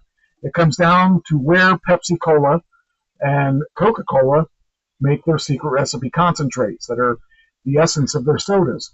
Concentrates are made in a special facility, then shipped to bottling plants, where they're combined with water, bubbles, and sweetener to make soda. So it says here, PepsiCo, more than 50 years ago, began making concentrate in Ireland because of the country's low corporate tax rate. Now PepsiCo's tax savings has backfired. The concentrate for nearly all U.S. sales of Pepsi and Mountain Dew are subject to a 10% tariff. Coca-Cola for decades has also produced concentrate in Ireland, shipping it to markets around the world, but Coca-Cola makes most of its concentrate for its American soda in Atlanta and Puerto Rico, U.S. territory. That means the drinks for Coke and Sprite are less exposed to tariffs. Ireland has had a tax advantage until the tariffs hit. So now we got a problem with, of all things, Pepsi could be hurt by a 25% tariff on aluminum imports. Actually, Coca-Cola and PepsiCo could be hurt by a 25% tariff on aluminum imports. Soda prices could rise because of that. And so that it's all an issue because of where they're making their stuff. Who would have thought that would have even been a concern? No problem. Because when COVID hit, the 6-packs of the drinks went from being like $2.50 a 6-pack to $7 in some places, which is ridiculous. So we just bought them. We usually buy them when they're on sale because you can buy. They usually have some kind of deal where you get like buy 2 get 1 free or something like that. So that brings it down 30%. I should know that because I unloaded a bunch of them today. So that tariff thing, I don't know. It's interesting to see what is going to happen with You all drink this. regular or diet? Diet. So yeah, I don't drink sugar drinks. I gave them up a long time ago. All right. Why is Easter called Easter? You tell me, Mike. Well, you're supposed to know. You're supposed to. This is your holiday. It's my holiday, but you tell me. Little known facts about holidays, about the Easter holiday. The date of Easter, when the resurrection of Jesus is said to have taken place, changes from year to year. That's a good question there. That is something I've always wondered why. Why can't we have it? Do you know the answer? No. Okay. It has to do with the Jewish calendar. The calendar Okay. The Jewish calendar and the English calendars are two different calendars. And so the dates fluctuate between March and April every year. Why just between the, I mean, I would think that it would eventually rotate to where Easter is Christmas time. That I don't understand. I took it when I was in college, and I thought I understood it then, but that is a long time ago, and I lost that information. Were you in the class with Jesus? I was in the class with Jesus and Muhammad. Okay. We were both there. Yeah. I don't know why, but I know it fluctuates every year because of the calendar. Okay, well, here's what the article says. The date of Easter when the resurrection of Jesus is said to have taken place changes from year to year. The reason for this variation is that Easter always falls on the first Sunday after the first full moon of the following spring equinox.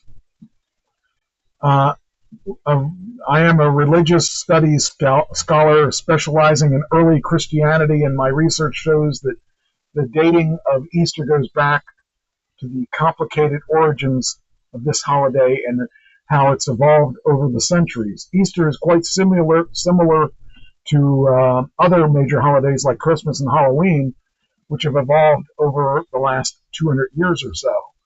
In all of the holidays, Christian and non-Christian pagan elements have continued to blend together. As the major holidays have some connection with the changing of the season, this is obvious in the case of Christmas, the New Testament gives no information about what time of year Jesus was born. Many scholars believe, however, that the main reason Jesus' birth came to be celebrated on December 23rd, or 25th, it says here, is because that was the date of the first winter solstice according to the Roman calendar. Since the days following the winter solstice gradually became longer and less dark, it was ideal symbolism for the birth of the light of the world, as stated in the New Testament's Gospel of John. I don't think I understand what that's saying, but I'm reading it here. Similar in to other words, they were trying to find a good date to peg the birth. Okay. There were some other reasons that maybe this will get into, but what that's saying is that December 25th, the days started to get longer. Okay. So it was a good. Oh, okay. It's a symbolism. Symbol. Okay, got it. Similar with the case of Easter, which falls in close proximity to another key point of this solar year, the vernal equinox, around March 20th, when the equal periods of light and darkness, for those in the northern latitudes, the coming of spring is often met with excitement, as it means an end to the cold days of winter. Spring also means the coming back of life of plants and trees and have been dormant for winter, as well as the birth of new life in the animal world. Given the symbolism of the new life and rebirth, it was natural to celebrate the resurrection of Jesus at this time of the year. So what you're saying, or what they're saying, is that we don't have any idea when these days actually would have been. Correct. Okay. We have no idea whatsoever. See, I didn't know that. I had heard at one point that Jesus was born on Easter around that time, and that he died around Christmas, and that we had him reversed. I heard that a long time ago. So I don't know. Now, the resurrection is the Good Friday is tied to Passover, and the Jews know when Passover is. Okay. Right, that's the Jewish holiday, the Jewish festival of Passover. There is a biblical reason which is too intricate to get into here, but there is a tie between Passover and when Jesus died. Okay. Okay, there is symbolism there. Jesus' death for sin, for the Passover of it's just a lot of symbolism. Okay. But anyhow, They know when that is. Okay. So we follow the Jewish calendar. When their Passover is, that's when Easter is. Okay. All right. I could see that. Okay. It says here the naming of the celebration as Easter seems to go back to the name of a pre-Christian goddess in England, Eostre, Easter, who celebrated at the beginning of spring. The only reference of this goddess comes from the writings of the Venerable Bede, a British monk who lived in the late 7th and 8th century as religious studies scholar summarized. Says here, Bede wrote that the month in which the month in which English Christians were celebrating the resurrection of Jesus had been called Easter Month in Old English, referring to the goddess named Istra. And even though the Christians had begun affirming the Christian meaning of the celebration, they continued to use the name of the goddess to designate the season. I don't know if that makes sense or not. By the way, looks like Christine said named after the pagan goddess of Ferrate. I think that had to do with the thing we talked about earlier, or for fertility, is what she was saying. Was I think what the Easter had to. Yeah, I'm not familiar with why it's called Easter. That's something I probably should know, but I don't. So it says Bede was so influential for later Christians that the name stuck, hence Easter remains the name by which the English, Germans, and Americans refer to the festival of Jesus' resurrection. The connection to the Jewish Passover, it is important to point out that while the name Easter is used in the English-speaking world, many more cultures refer to it by the terms best translated as Passover. For instance, Pascha, Pascha in Greek, in reference indeed to the Jewish festival of Passover. In the Hebrew Bible, Passover is a festival that commiserates the liberation of the Jewish people from slavery in Egypt, as narrated in the book of Exodus. It continues to be the most important Jewish seasonal festival, celebrated by the first full moon and the vernal equinox. At the time, that's why it moves. Okay, all right. At the time of Jesus, Passover had a special significance as the Jewish people were again under the dominance of the foreign powers, namely the Romans. Jewish pilgrims streamed into Jerusalem every year in hopes that God's chosen people, as they believed themselves to be, would soon be liberated once more. On one Passover, Jesus traveled to Jerusalem with his disciples to celebrate the festival. He entered Jerusalem in a triumphal procession and created a disturbance in the Jerusalem temple. It seems that both of these actions attracted the attention of the Romans. That, as a result, Jesus was executed around the year AD 30.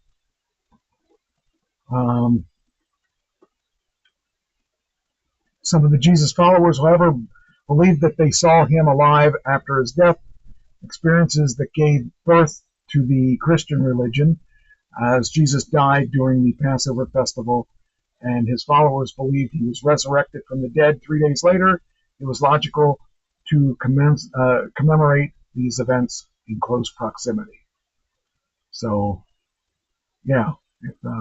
Now it talks about the Easter Bunny and Easter eggs. In early America, the Easter festival was far more popular among Catholics than Protestants. For example, New England Puritans regarded both Easter and Christmas as too tainted by non-Christian influencers to be appropriate to celebrate. Such festivals also tended to be opportunities for heavy drinking, and merrymaking. The fortunes of both holidays changed in the 19th century when they became occasions to be spent with one's family. This was done partly out of the desire to make the celebration of these holidays less rowdy. So that's both Easter and Christmas became reshaped as domestic holidays because the understanding of children was changing. Prior to the 17th century, children were rarely the center of attention. As the historian Stephen Nissenbaum writes, children were lumped together with each other, members of the lower orders in general, especially servants and apprentices, who, not coincidentally, were generally young people themselves.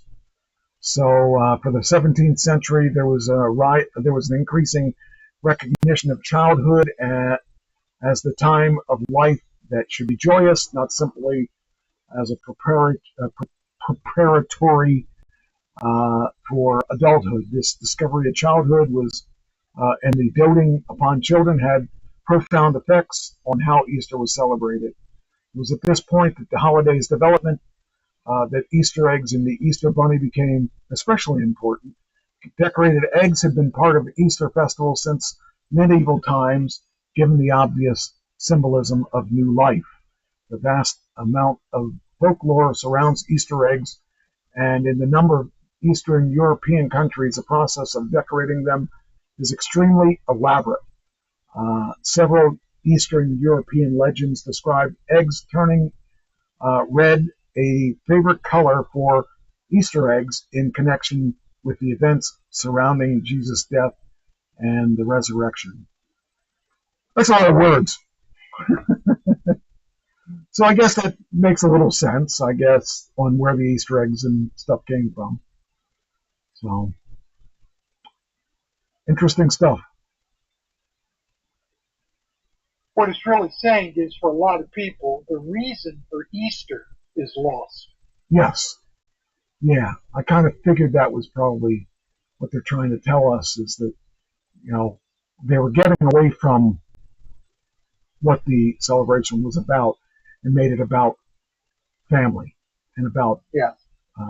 Kids. Fun and recreation, yes. And merriment and drinking. Yes. So, I got, we'll close with this because we're after 10. I got an audition I did. The audition instructions was, they wanted me to pretend, they wanted to know, okay, this is for a janitor part, okay, and it's commercial. So they didn't give me any instruction, they didn't give me a script. They said, this is what we want. We want you to, on camera, explain to us the worst mess you ever made and how you cleaned it up. And I thought, well, that's kind of an odd thing to do, but they wanted me to do that. So I did that. So I'm going to play it for you, and I want to hear what you think of it, because it was not like any other audition I've ever done. I decided I was going to do it from the perspective of a janitor, but I was going to tell a true story. And I think it came out pretty good, considering I didn't know what I was going to do. But I thought about it long and hard for the weekend. I was trying to figure out how I was going to blow this, how I was going to do this thing, because they gave me no instructions on what to do. And then I blew the audition anyway. But I still wanted to tell you, I wanted to show you what I did, and I hope it's here. Oh, wait a minute. Oh, hopefully this is it. I don't think this is it. That's not it. Okay. Hold on. That's not what I wanted to see. It was, where is it?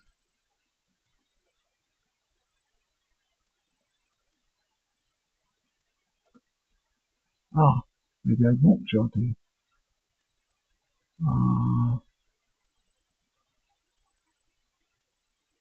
Hold on, I'm not sure I'm in the right, I'm not in the right folder. Should be this one. Okay. Well, I wanted to show you the completed one. That's not the completed one. Well, it's basically this one because I did it in one take. But there's an intro. I hope you can hear this when it plays. Oh, this is it.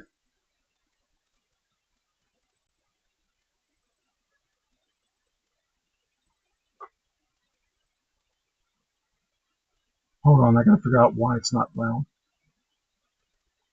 Hold on.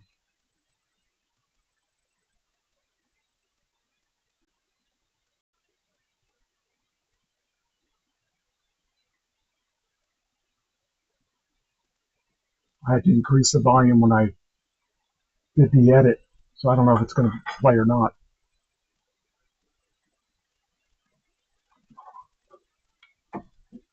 Oh.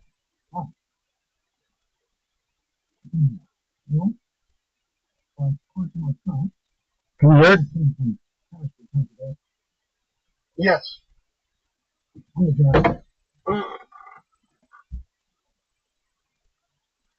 What's next?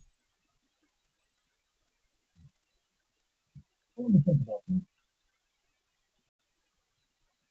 This was about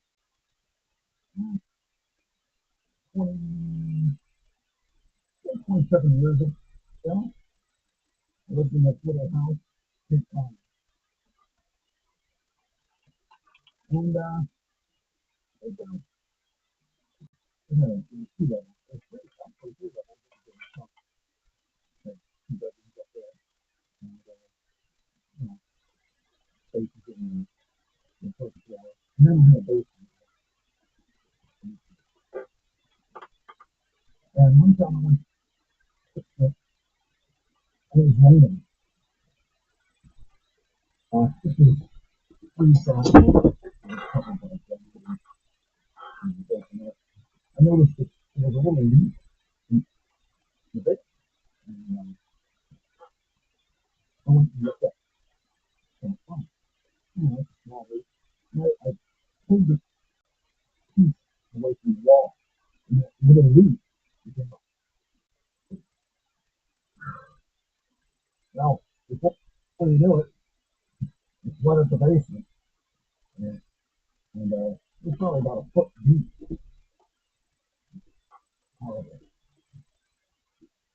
And I'm trying to figure out what I can do about it. So I couldn't do anything. Stop doing it.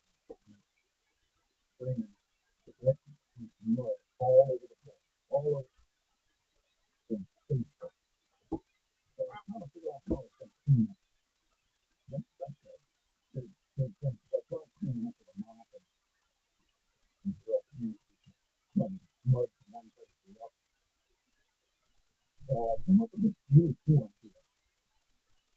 I had one of these plugs that you put something on, and I put something on it, and I put my wife on it, and we made a squeegee. And she laid on the cart and she held the squeegee thing down, and she started cleaning the floor with that. On it, and then I pushed the floor and crossed the floor, and then we would push it out the door. And about 2 hours later, it was clean for the first time. Happened. And after that, I had to try to get fixed, and I kept trying to get people in there to come up with these new ideas on the fixes that. Put some kind of ceiling on the outside and some work, and really trying to send me this idea of how it would work. You know, I think that's better than anything to do. I sold the house, dude. Anyway, have a good day. That was the audition. Now the bad thing is that when I edited that audition, I did this in the middle of the night, so it's like I thought I was doing it right, but as I edited the audition, I finished it and I went to print it. Wait a minute, went to print it, and I thought it was done, and here it didn't do anything. I put at the beginning, I said, "This is a public service announcement," and that's the only part that it recorded. So I sent in the public service announcement, and that whole video didn't get sent over. Sucks because I couldn't send it because they only give you one chance. So if you screw it up, you can't change it. So I didn't know that I didn't send over the whole thing until the next day when I went to show Christine, and I said, "Uh-oh, that didn't work." It would have been, I probably would have gotten that because it was so creative, but I messed it up. I did six. Not too bad. It was pretty cool. I did six auditions that day, and only one of them did I screw up, and of course that's the one I screwed up. That cost me $2,500 because I could have made $2,500 off of that, but it happens. So anyway, all right. I guess we're done. I guess we're done. I think we had a pretty good show. I think so too. Educational. Yes. Talked about the 60s. talked about 1350 AD or BC. We talked about what's the E? Before the Common Era. Oh, okay. So it doesn't before Christ? No, they replaced that because they wanted to take religion out of it. Oh, I see. Okay. Well, it was still good. We talked about all kinds of fun stuff this time that we don't normally talk about. We talk about fun stuff, but I thought it was really interesting to talk about that stuff. So, yeah, it was a good show. So, but as all things do, we gotta wrap it up and let people go home. Oh, even though they're probably home already. So, okay, now where's the, oh, here it is. Couldn't figure out where I put it. One of these days I'm actually going to know what I'm doing. You think 20 years you'd have it down by now? Yeah, well, yeah, probably. Anyway, I'll see you next week, I guess, as Next week, Michael. as the time flies, and here we go. I think I did it. Did